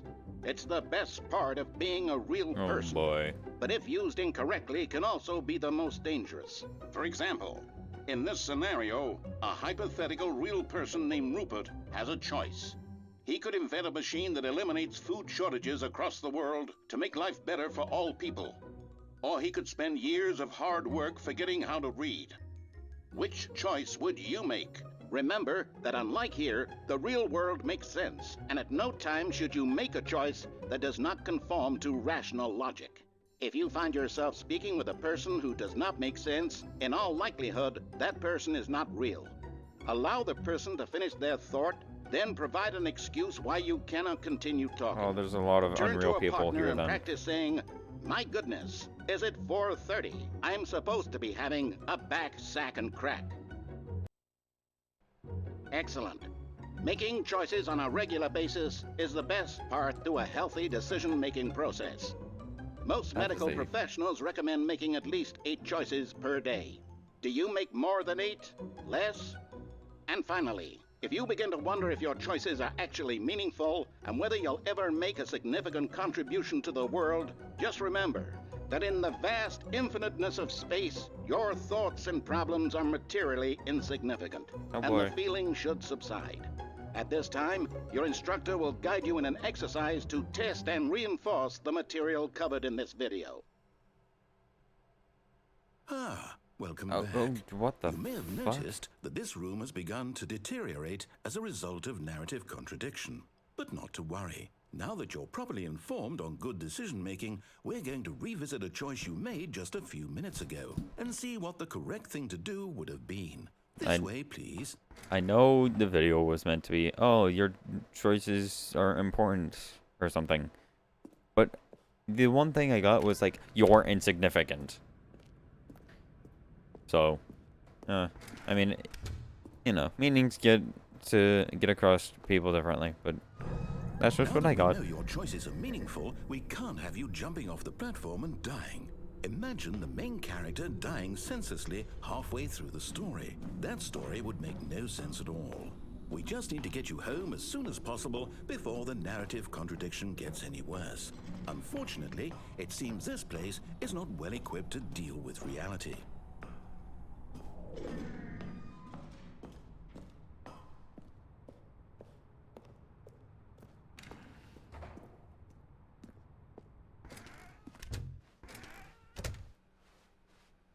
Oh boy, oh boy, oh boy, look at me go.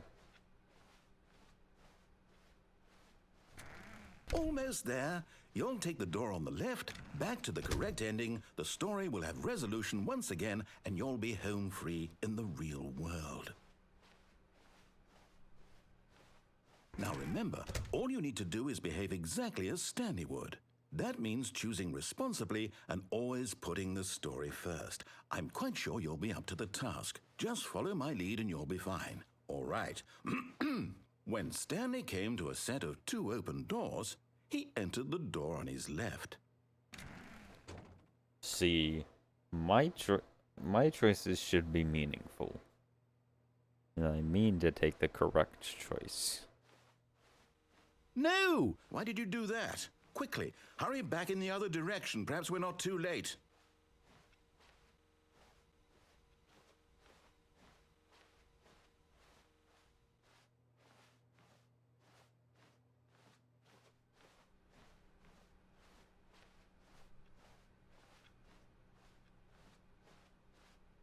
Oh, it's ruined. I can't believe, after everything we talked about, that my story, you've destroyed my work. Why? For what? What did you get out of that? What did you think was so special about seeing the game undone, left here like so much garbage? It's worthless now. And what am I supposed to do? Even if there were a way to continue, would it be worth it? To know that my story is now incorrect? How can I go back to that? I can't erase that knowledge. I'll have to live with it forever. Reliving its impossibility forever. I couldn't live that way. Is it better to shut the game down entirely? To willingly destroy all of my work? I don't know. What's the answer? What do I do? What do I do? What do I... No, I have to. I have to shut the game down. I have to. I have to.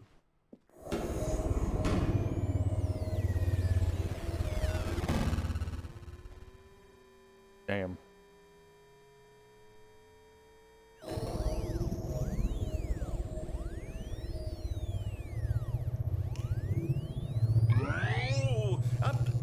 I'm here. I'm still here. Here in this pile of rubbish. With you. You. Who thought you were so clever. Now look where we are. My entire game is destroyed. It was the only thing in the world that was mine, and you've run it into the ground. Congrats. What, did you think that would be funny? You just had to see? Curiosity. Didn't I impress upon you how important it was to be like Stanley? He actually knows how to do what I tell him to. He understands that if I say to do something, there's a damn good reason for it. That thought hadn't even occurred to you, had it? That there's a world outside of you? You're a child. Oh, my story. If you'd just gone through the door on the left, you would have seen it. There was a whole underground facility. You would have destroyed it and been victorious. It would have been so perfect. I worked so hard on it. I tried so hard to make... behave exactly as Stanley would. That means choosing responsibly and always putting the story first. I'm quite sure you'll be up to the task. Just follow my lead and you'll be fine. All right. When Stanley came to a set of 2 open doors, he entered the door on his left.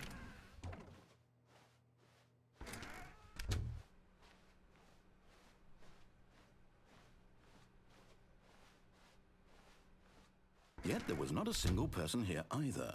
Feeling a wave of disbelief, Stanley decided to go up to his boss's office, hoping he might find an answer there. Oh, the fucking broom closet's locked, and that's closed off too. Stanley walked upstairs to his boss's office. Whoa. Stepping inside his manager's office, Stanley was once again stunned to discover not an indication of any human life. Shocked, unraveled, Stanley wondered in disbelief who orchestrated this, until he saw the door with a voice receiver next to it.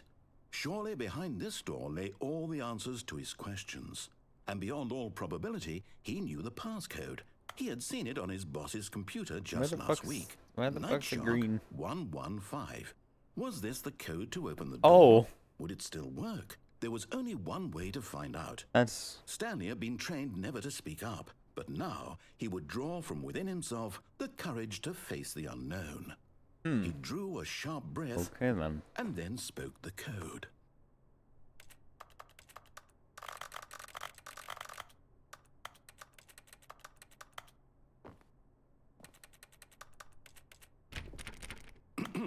Stanley spoke the code. Night Shark 115. I can't. He spoke it into the receiver. Right there on the wall. You said that my choices mattered. Why can't I choose to speak? I'm sorry, is there a problem? Yes. You didn't mishear me, did you? Please speak the code into the receiver. Otherwise we can't get on with the story. This is a crucial step. I can't say anything.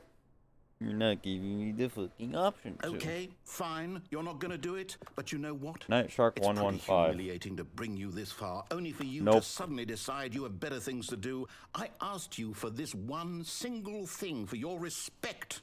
The kind of respect Stanley shows for his choices. He knows what it means to take a story seriously.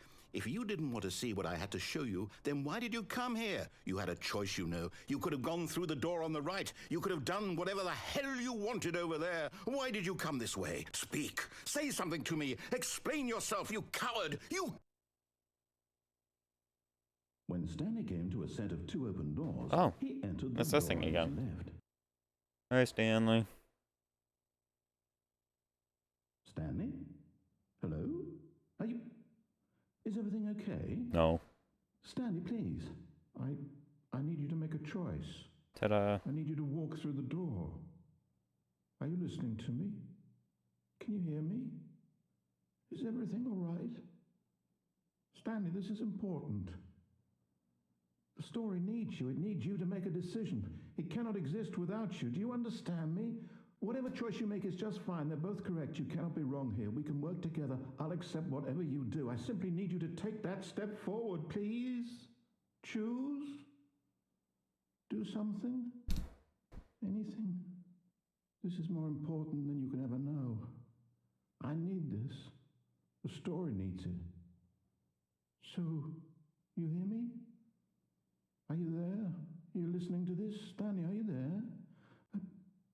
Okay. It's okay, I can wait. You need time to decide. Time to make sure your choice is correct. That is the best choice. That's all right.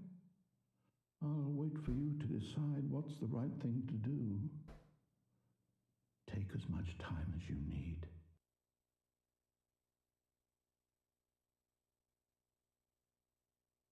Oh boy.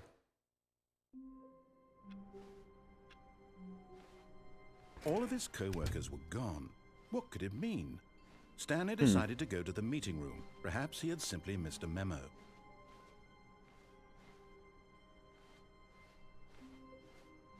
Where are we going today? The bucket asked. No, fuck it, you're coming with me. Stanley clutched the bucket tightly to his chest and entered the door on his left.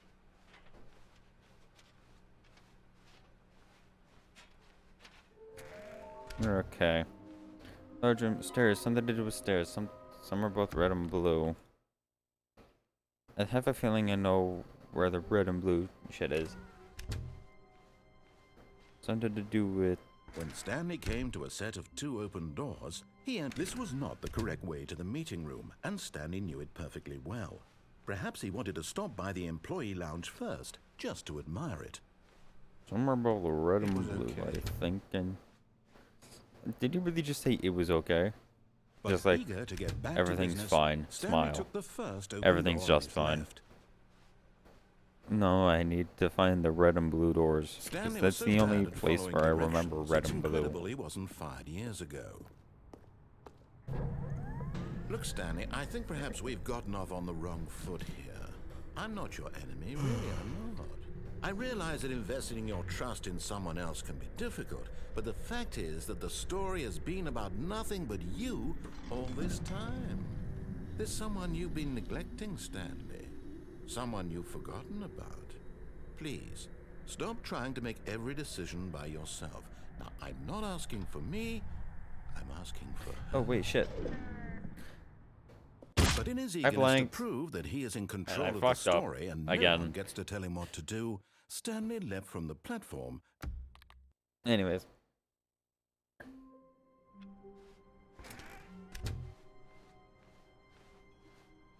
When Stanley came to a set of 2 here, open doors, this was here. not the correct way to the meeting room, and Stanley knew it perfectly well. Perhaps he wanted to stop by the employee lounge first, just to admire it. Where the fuck is It was the... okay. But eager It's to okay, get back to smile. business, Stanley took the first open door on his left. This time I'm not Stanley gonna was so jump bad off at following and hit the directions, ground it's to my death. incredible I'm he gonna go wasn't onto the 5 years ago. catwalks because it's red and blue doors. Red and blue Look, doors. Stanley, I think perhaps we've gotten off on the wrong foot here. I'm not your enemy, really, I'm not. I realize that investing your trust in someone else can be difficult, but the fact is that the story has been about nothing but you all this time. There's someone you've been neglecting, Stanley. Like, neglect these nuts. Really? Yes. I was in the middle of something. Do you have zero consideration for others? Are you that convinced that I want something Danger, bad danger to everywhere. happen to Danger, you? danger. Why? I don't know how to convince you of this, but I really do want to help you, to show you something beautiful. Look, let me prove it. Let me prove that I'm on your side. Give me a chance. Now listen carefully, this is important. Oh.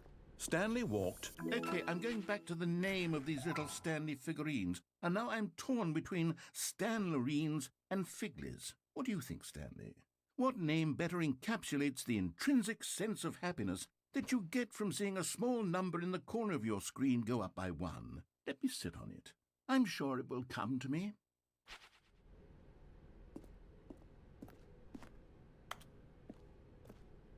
Aha, perhaps you misunderstood. Stanley walked through the red door. I still don't think we're communicating properly. Stanley walked through the red door.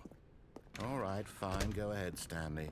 You want to know so badly what's out there? You want to find out what lies at the end of this road you've chosen? Well, don't let me stop you. You see? There's nothing here. I haven't even finished building this section of the map because you were never supposed to be here in the first place. Broken rooms, exposed developer textures. Is this what you had wanted? Was it worth ruining the entire story I had written out specifically for you? Do you not think I put a lot of time into that? Because I did. And in the end, it was all for nothing. Because this is what you wanted to see. Help me here, Stanley. Help elucidate these strange and unknowable desires of yours. What would have made this game better? What did you want to see? Vehicles? Skill trees? Work with me. You've given me absolutely nothing so far. Tell you what. Let me take a stab in the dark at a new design, and you can give me some feedback. There we go. A third option. This already feels leaps ahead of where we were before. Go ahead, Stanley. Take it for a spin. Okay, I'm going to stop you there. Now, tell me about your experience with this new version. It basically Would you say did. that the game benefited from allowing you more choices? Feel free to be honest. I'm looking for some real critical feedback here. A 1? I mean, I can understand if you had reservations, you saw ways the game could be improved to more fully express itself mechanically and artistically, but a 1? That's not even helpful. What am I supposed to do with that? But I guess it isn't my place to judge. Here, based on the data from your previous playthrough, I've compiled a new version. And to be perfectly candid, I think I've knocked it out of the park with this one. Let's take a look. Oh boy, it's a leaderboard. Just what I wanted. All the things I wanted for my birthday.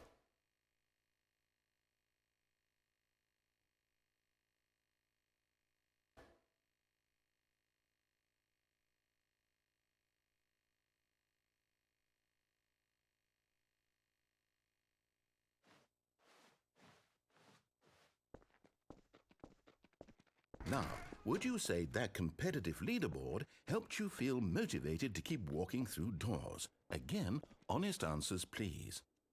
Hey, I nearly forgot. I've got a prototype of a new game I've been working on. Completely and now would be a ignores lovely me. opportunity Okay. to give it some playtesting. You wouldn't mind taking a look at it, would you? Perfect. Let me boot it up. In this game, Oh, God damn it, it's the baby. crawls left towards danger.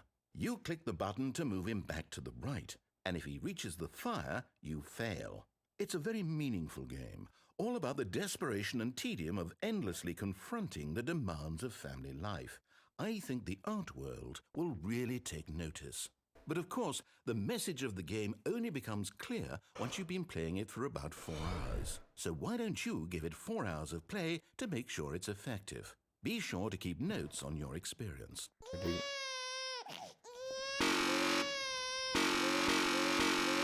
Oh, that is loud as shit. Yeah, I'm not ready for a 6-hour stream. Burn, baby, burn. You heartless bastard. Did you do it because you hate babies or purely to spite me? I don't want Because to if do it's the this latter, shit well, for I don't 4 know what to hours. do. I'm completely out of ideas. I can't think of a single thing that might improve the experience for me. I'm not even going to try. I'm out. Goodbye, baby. I'm out. I'm done. It's over. Thank you for playing. Your input was extremely valuable. Oh, hey, since my game was so awful, why don't we play someone else's game? Just to ease the pain. Let's see. What do we have here? Yes, this seems like it'll work. Let's give it a shot. Oh boy, what are we gonna do now? Huh? Ah, fascinating.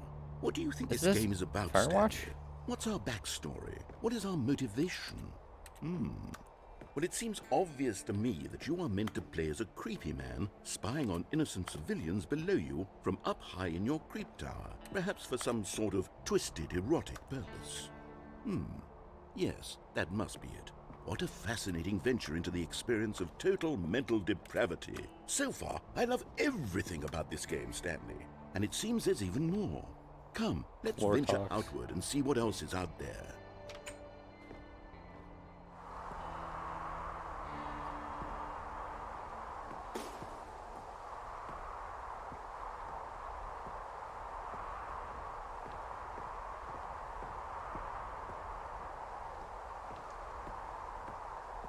Man, what a wonderful...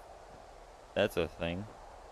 Man, what a wonderful view it is from up here, and I want to kick down the canisters. Just kick him down the stairs and watch him go boom.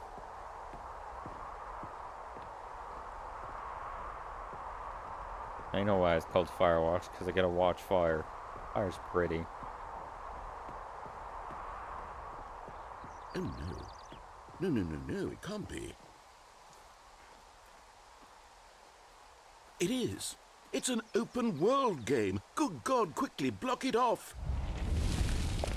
Oh, thank goodness, Stanley. What a close call. Oh, You nearly wandered off into that thing. That big, open, just wandering around. No right or wrong directions. No path to follow. You can just go in any... Oh, thank heavens we avoided it. We're out of the woods now, Stanley. yes. Okay, I'm going to get us out of here. Let's find another game. Preferably something with walls. Something with nice, big, insurmountable walls. Okay, I think this will be just the thing. I guess he doesn't like...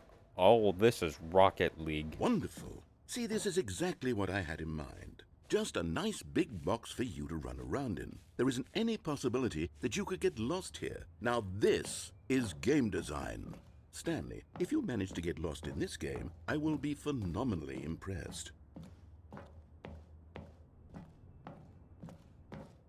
Okay, so what exactly do we do here? Let's see. There are lots of cars here in the back, but obviously there's no racetrack. Okay, I'm seeing that there's a ball of some kind back here. Is this game sports ball? Stanley, I think it's sports ball. Oh, what fun. Sports. We shall run the bases and do a touchdown together? Yes, I think surely we must. Okay, Stanley, here's the ball. Have fun.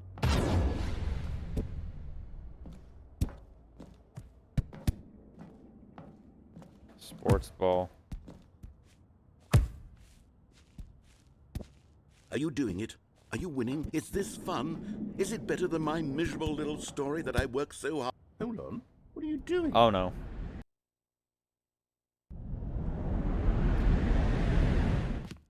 Stanley, don't do that. I can't follow you there. I can't help you. How will you write a story without me? You can't do it. You know that. Stanley. Oh no.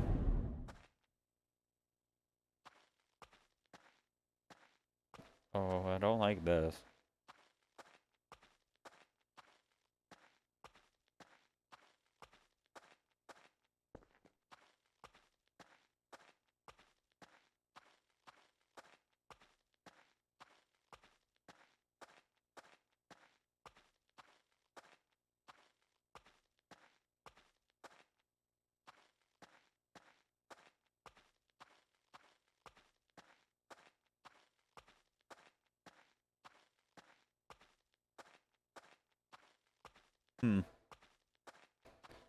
Okay, I guess I'm...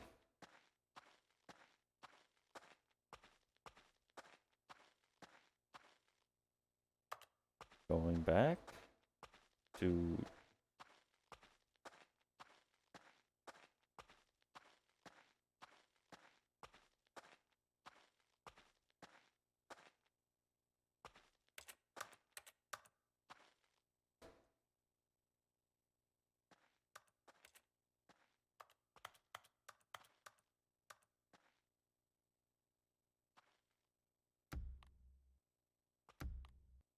No, I'm just gonna start the game again.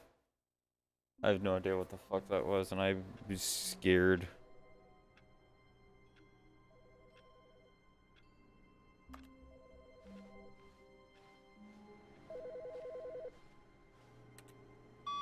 Hi, Stanley. Just wanted to leave you a message to let you know there's a few things I need you to pick up on your way home from work today. We need milk, cereal, dish soap, spaghetti, get a thing of sugar, some bread, and coffee beans, whichever ones you like. I'll give you a call if there's anything I forgot. Thanks, sweetie. See you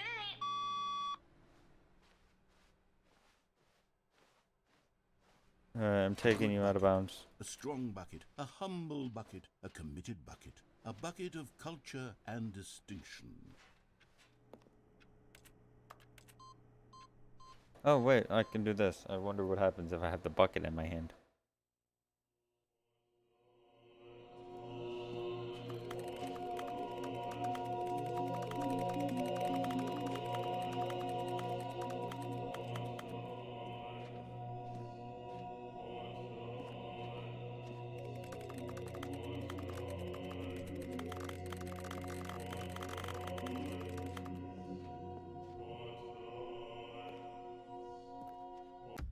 Okay, anyways.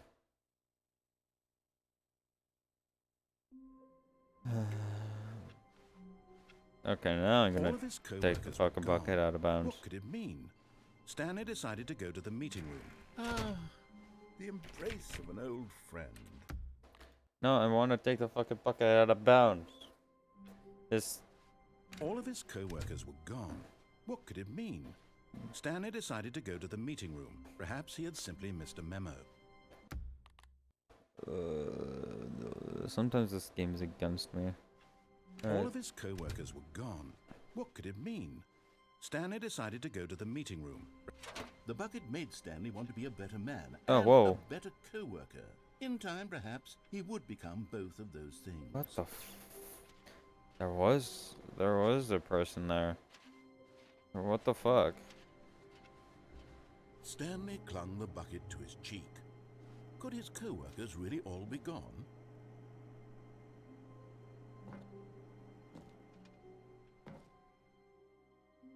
Oh, now I'm here. Whispered the bucket into Stanley's ear. We've done it. We've escaped from that dull office and that pesky narrator. At last, out here in the white void, we are alone. Now, and for the first time, I can reveal to you my true self.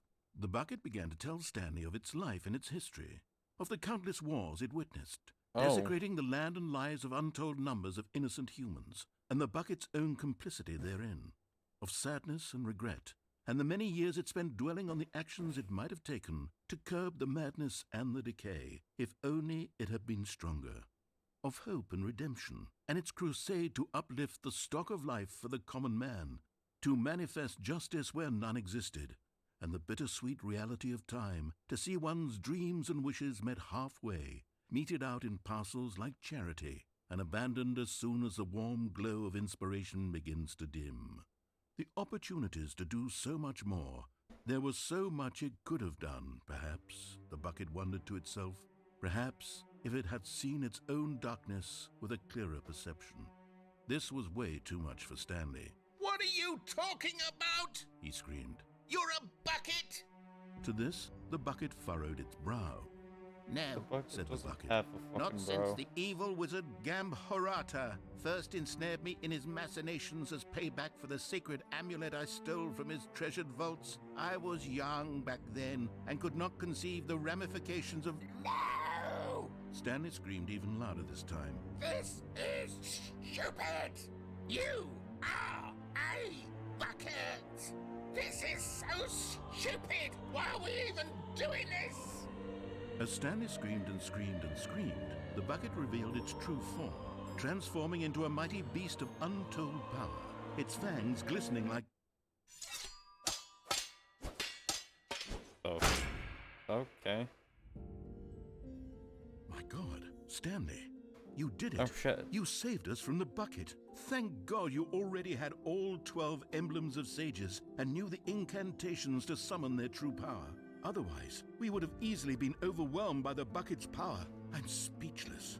You've demonstrated such bravery here today. Come, let's restart the game, and we'll agree to never again go trifling with this bucket, nor the dark magic cast away inside of it.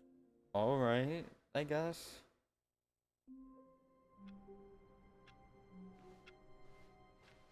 All of his co-workers were gone. What could it mean? Stanley decided to go to the meeting room. Perhaps he had simply missed a memo.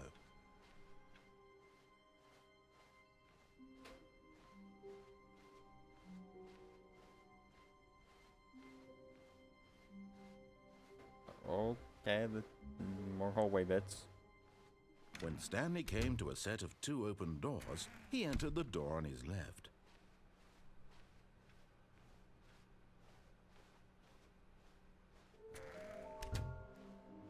Bedroom, stairs. Fuck, hold on. So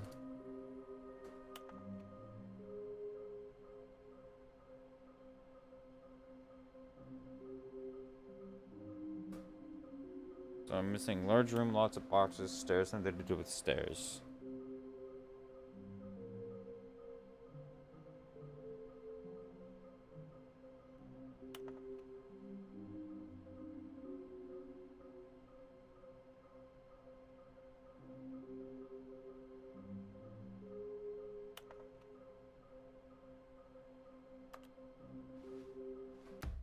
Okay.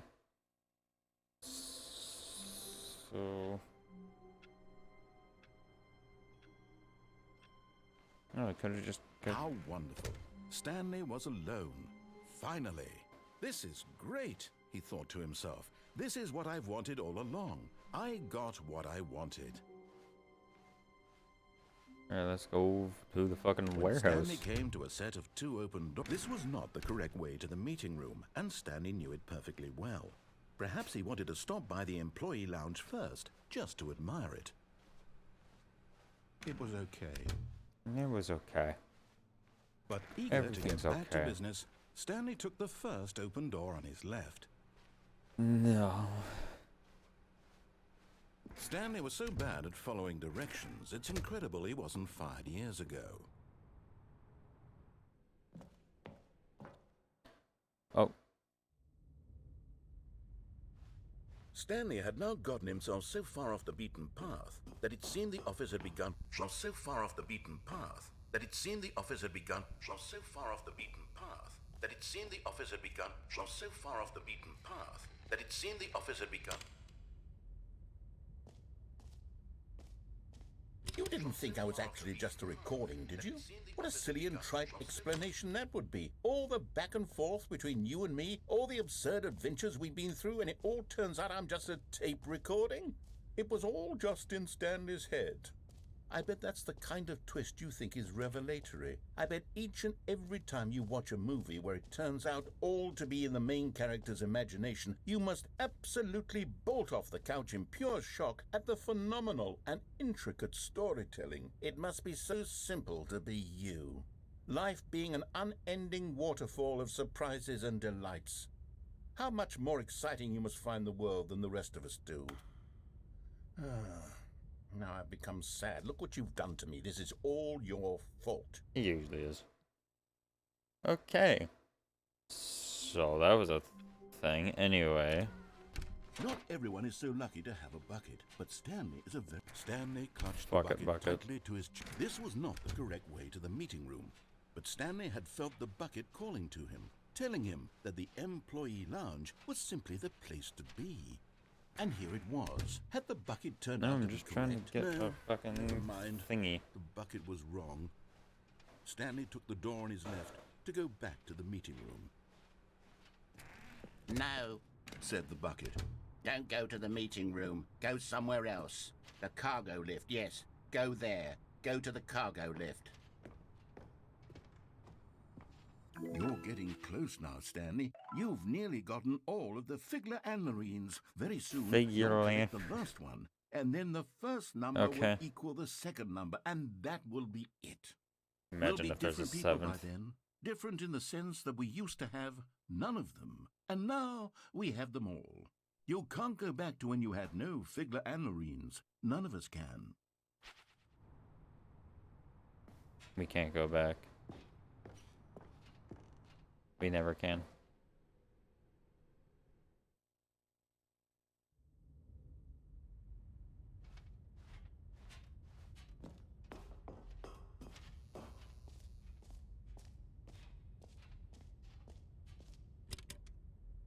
Oh shit. Okay, this is day number 295. Tape number... I don't even know. I've lost track. Nothing feels real anymore. The longer I study this bucket, the less sense anything makes.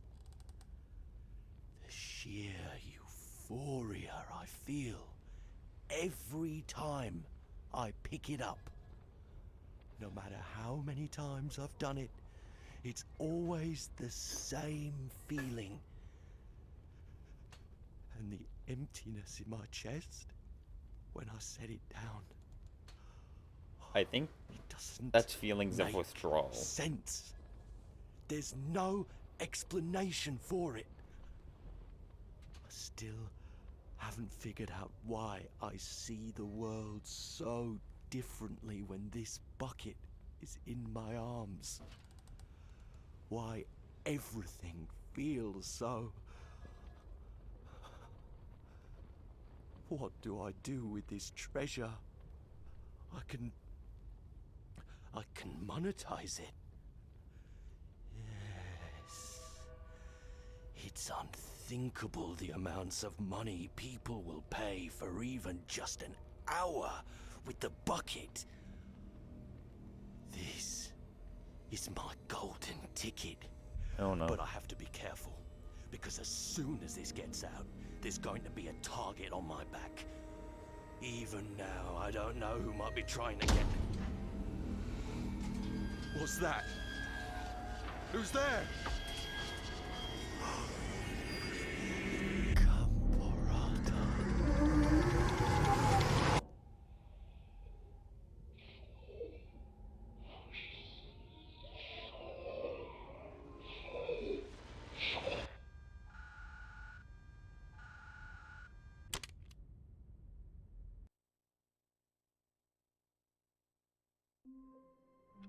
Huh. Okay then. Already this was uncomfortable. Very and much. Stanley decided that as soon as he found a new space he felt safe in, that he would never leave it again in his life. It takes a lot of humility to carry a bucket so magnificent. Stanley checked his ego and then proceeded onward. Stanley clutched the bucket tightly to his chest and I entered need the to door go of his downstairs.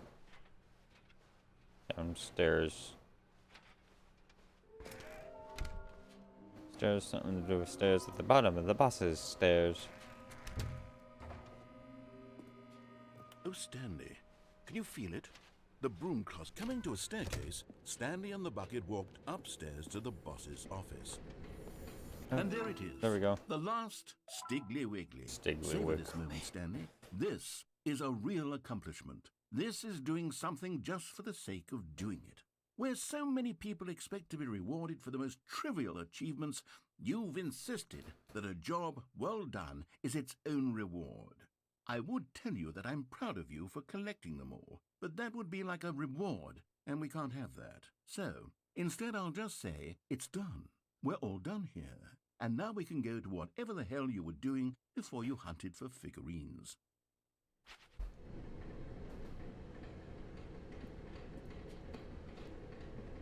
But Stanley just couldn't do it. He considered the possibility of facing his boss, admitting he had left his post during work hours. He might be fined for that. And in such a competitive economy, why had he taken that risk? All because he believed everyone had vanished. Car. His boss would think he was I don't crazy. know what vehicles and are. Then something occurred to Stanley. Maybe, he thought to himself, maybe I am crazy. He looked down at the bucket in his arms. Am I crazy? He asked the bucket.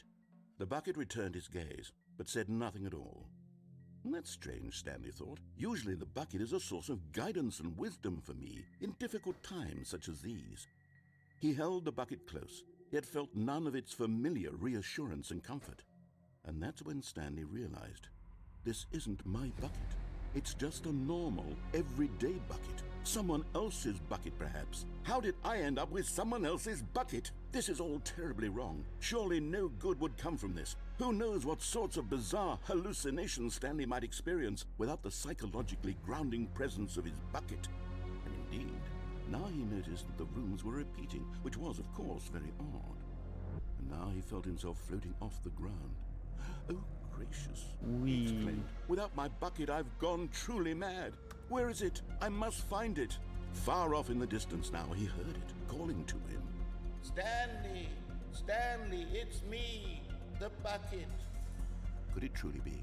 He rushed forward from room to room, passing by one bucket after the next. None of them were his. None of them were his special bucket. Come to me, Stanley. Find me. He had to find the bucket. He had to return to his old friend. It was the only way to truly restore his sanity. And then suddenly, he froze dead in his tracks. He knew where the voice of the bucket had been coming from. The real bucket was inside of him all along.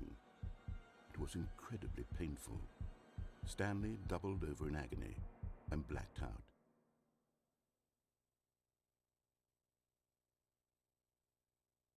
This is the story of a woman named Mariella. Mariella woke up on a day like any other.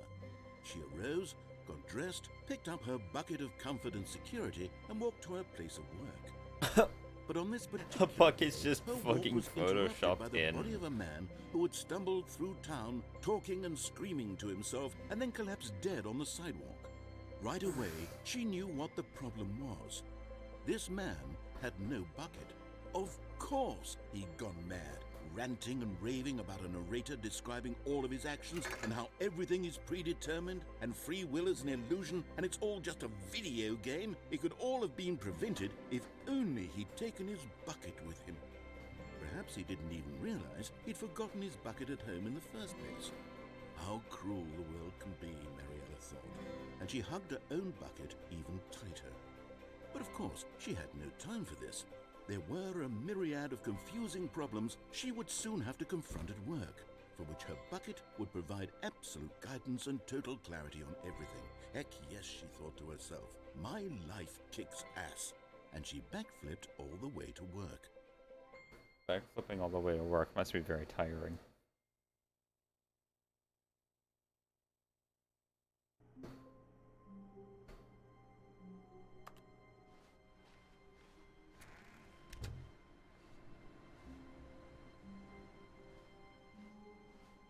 Stanley, I'm sorry, but I have to put a pause on things. What the it's fuck? It's those figurines.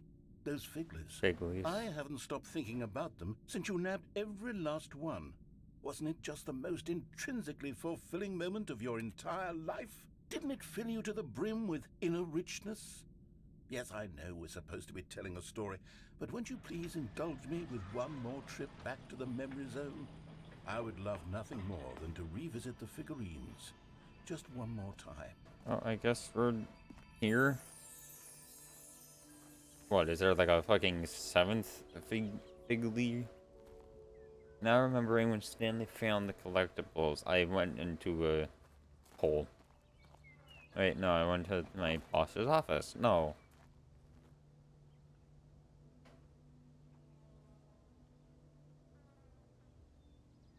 I'm a fucking idiot. Anyway. It's award. Oh, that is just taped over. That is just empty.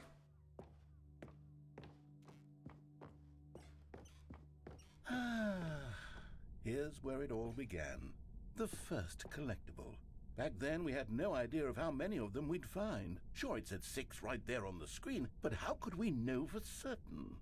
We were so innocent. We'll never be like that again, Stanley.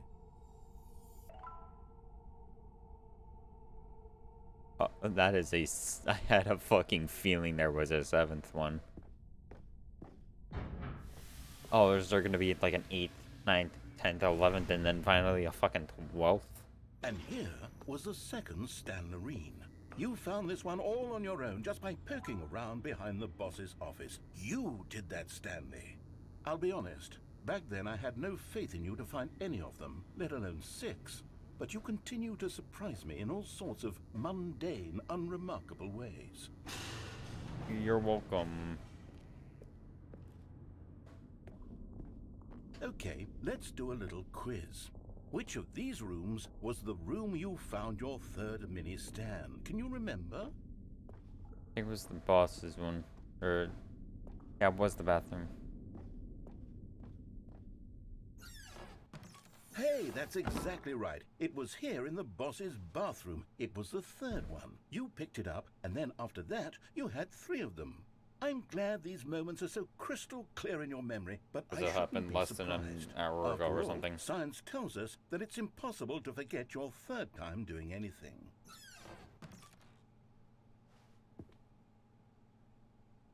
Let's see, what came next?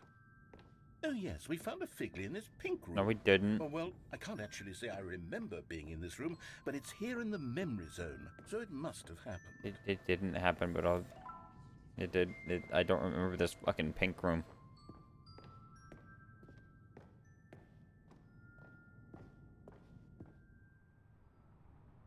This was the 5th mini Stan, and this one was really something special. It was in the warehouse. I remember it so clearly. In fact, because this one is particularly special to me, I made a little video to commemorate the occasion. Enjoy. Oh no. Oh.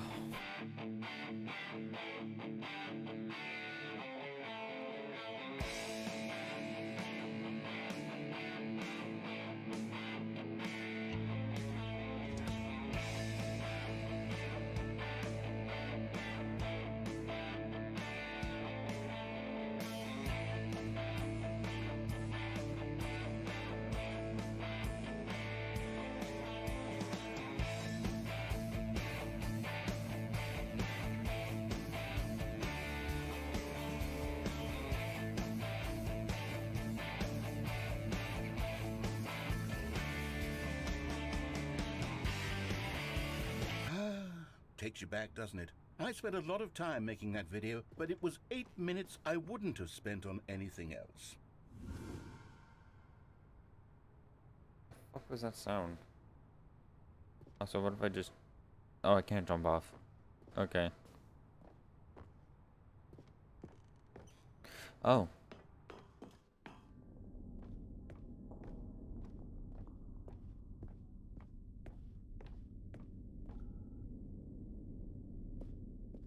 And then, Stanley, then we came to the last collectible, the final figurine. Right here, under the stairs. This memory is the most distinct and clear in my mind, perhaps because it was the one that happened more recently than all the others. Who can truly say how the mind works? All I know is that this is the moment where you picked up a Figley and I thought to myself, yes, that's all of them. They're all collected. It was a moment unlike any other. Except for the other moments picking up figurines, which it was exactly like.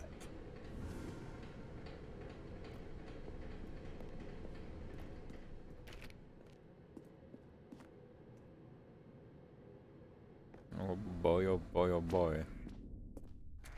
And then there was no more.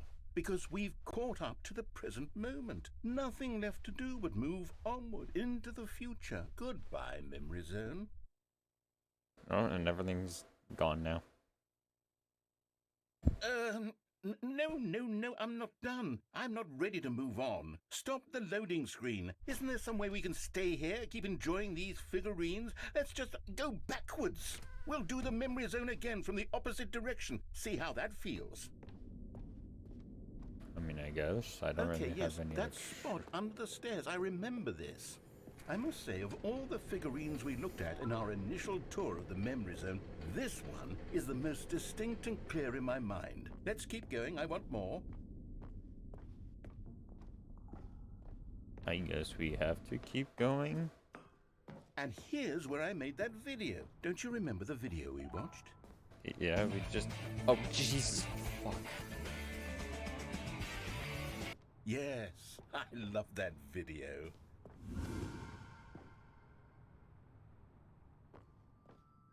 I do not remember this Still fucking... don't remember the pink room, Stanley. Still no memory of this one. No, I Good have- room, though. A solid room. What the fuck is a pink room? What the hell is the pink room? I don't know what the pink room is. What the fuck's the pink room? When? That is the only time the pink room has ever shown up. These really were a treat to hunt down. You know, if there had been any kind of reward for finding all of these, it really would have neutered the intrinsic joy of collecting them. I'm very glad we resisted the temptation. Next one. And then he said that there's nothing you...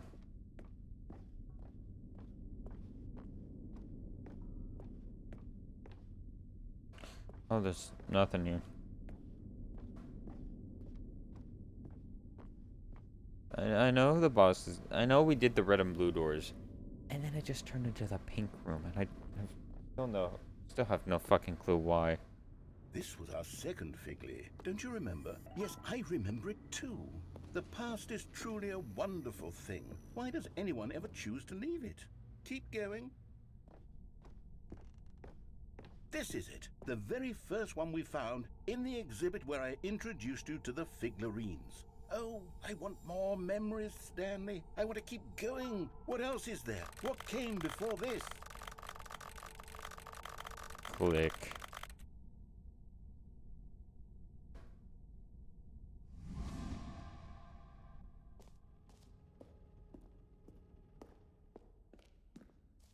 Oh, we're back here. And this entire thing is empty. Cool. Oh, it's a... Is that the fucking jump circle? Look, it's the terrible new content that we were originally sold on. I remember hating it back then, but time does put a rosy filter on everything. In fact, I dare say I'm actually quite fond of it now. Look how much fun the past is. I want more. More memories.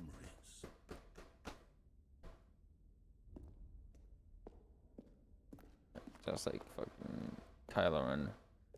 More! More! Yes, the two doors. Who could have forgotten that? A classic memory, this one. The illusion of choice is real. The illusion of before choice is everything fake, else, rather. There was your office. Yes, this is my office. Is there anything else?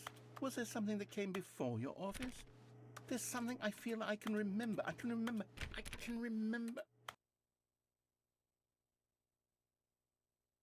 Yes, I'm remembering something now. I remember before this whole story got started. Back then I was different. I used to make big decisions. I was passionate. I was skeptical. I weighed each decision with profound thoughtfulness. And then somewhere along the way, I stopped making decisions. I became lazy. And I came up with a character named Stanley to do my thinking for me. He would make the decisions. He would decide which way to go. I would cheer him on as he collected figurines for no reason. Why did I invent Stanley? Was I lonely? Yes, perhaps that's it. Perhaps I needed to imagine I had companionship. And Stanley really did make for a wonderful companion, even if he was a fiction. But I suppose it's grown old. I want to think for myself again. I want to go back to how it used to be. Yes, I can be on my own again. I can do it. I'll be stronger this time. I'll take care of myself. I don't need Stanley anymore. Oh, but he truly was so much fun to play with. You know what? Since we're in the memory zone, how about one more good memory? Let's go back just once. and give Stanley one more run of the office, and then I'll retire him for good. I did enjoy telling his story so very much. Okay, here we go. This is the story of a man named Stanley.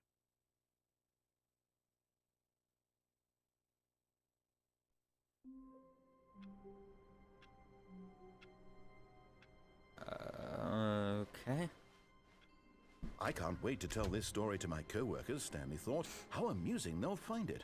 Oh, won't we all just laugh and laugh at the time I thought everyone had gone missing.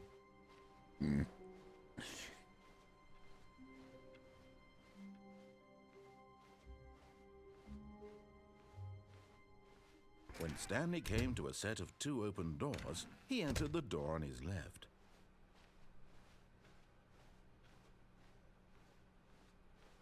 Yet there was not a single person here either. Feeling a wave of disbelief, Stanley decided to go up to his boss's office, hoping he might find an answer there. Oh no, no, not again. I won't be part of this. I'm not going to encourage you. I'm not going to say anything You're at all. saying something, narrator. I'm just going to be patient and wait for you to finish whatever it is you enjoy doing so much in this room. Please take your time. Boy, broom closet, broom closet, broom closet, broom closet. Anyway. Maybe this really is the last run. Coming to a staircase, Stanley walked upstairs to his boss's office.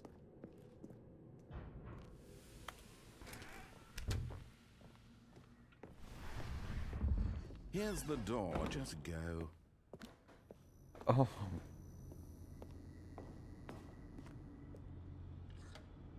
There's definitely a difference here. Getting a little bit eager, narrator, aren't we? Stanley walked straight ahead through the large door that read Mind Control Facility.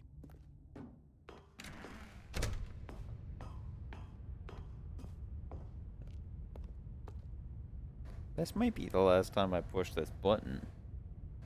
I mean, I wonder if I brought the bucket with me. Oh well. The lights rose on an enormous room packed with television screens. What horrible secret did this place hold? Stanley thought to himself. Did he have the strength to find out?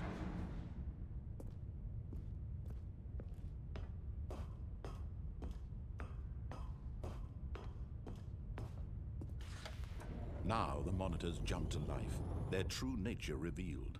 Each bore the number of an employee in the building, Stanley's co-workers. The lives of so many individuals reduced to images on a screen, and Stanley, one of them, eternally monitored in this place where freedom meant nothing.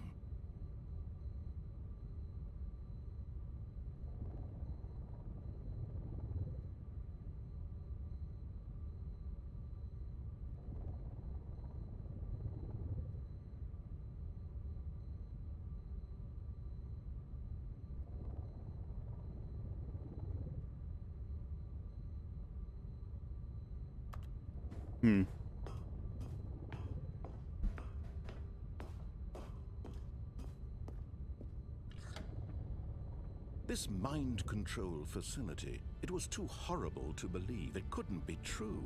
Had Stanley really been under someone's control all this time? Was this the only reason he was happy with his boring job? That his emotions had been manipulated to accept it blindly? No. He refused to believe it. He couldn't accept it. His own life in someone else's control? Never! It was unthinkable, wasn't it? Was it even possible? Had he truly spent his entire life utterly blind to the world? But here was the proof. The heart of the operation. Controls labeled with emotions. Happy, or sad, or content. Where's Walking, the sad eating, button? working, all of it monitored and commanded from this very place. And as the cold reality of his past began to sink in, Stanley decided that this machinery would never again exert its terrible power over another human life. For he would dismantle the controls once and for all.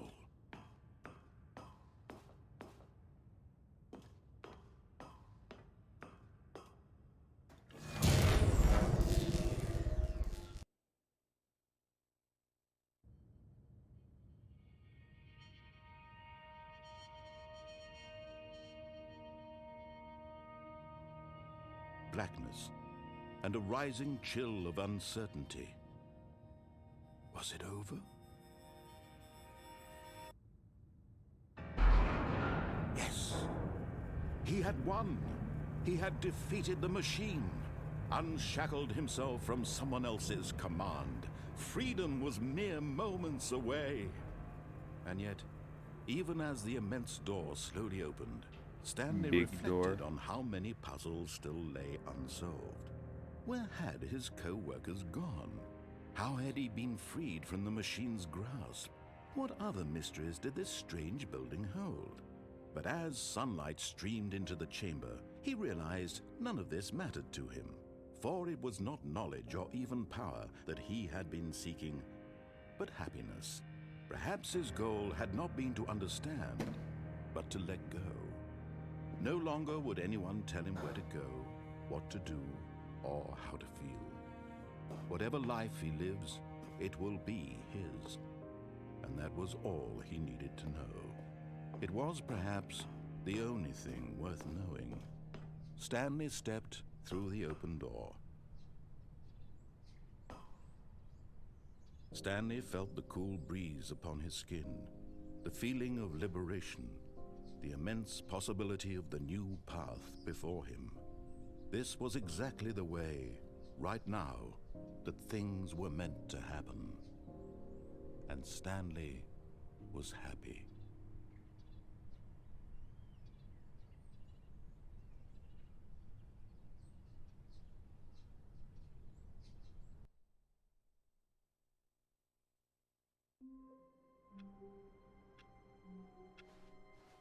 How long was I sitting there? Stanley wondered to himself. Minutes? Days? Centuries? Did something crucial happen while my senses were turned? He made a note to be more careful with time from now on. Stanley cradled the bucket in a gentle embrace, protective yet delicate, assertive yet compassionate. Stanley clutched the bucket tightly to his chest and entered the door on his left. This was not the correct way to the meeting room, but Stanley had felt the bucket calling to him, telling him that the employee lounge was simply the place to be. And here it was. Had the bucket turned out to be correct? Never mind. The bucket was wrong. What if I just... Stanley took the door on his left to go back to the meet, and so the two of them detoured through the maintenance section and walked straight ahead to the opposite door. Still no one was here. Stanley needed the bucket's warmth and comfort now more than ever. Perhaps his boss's office was where he'd find answers.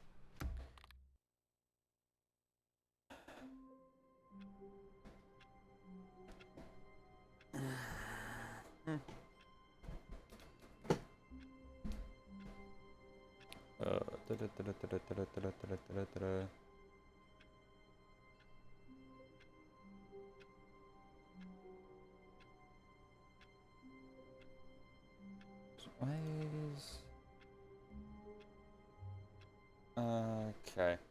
I'm actually getting a bit tired, so I think I'm gonna leave it there. So I guess we're done with Stanley Parable, probably? I don't know. I mean, I don't really have... oh well. Well, that's gonna be it for me, so... Hope everyone had a good time. And I'll see you all later. Have a good one.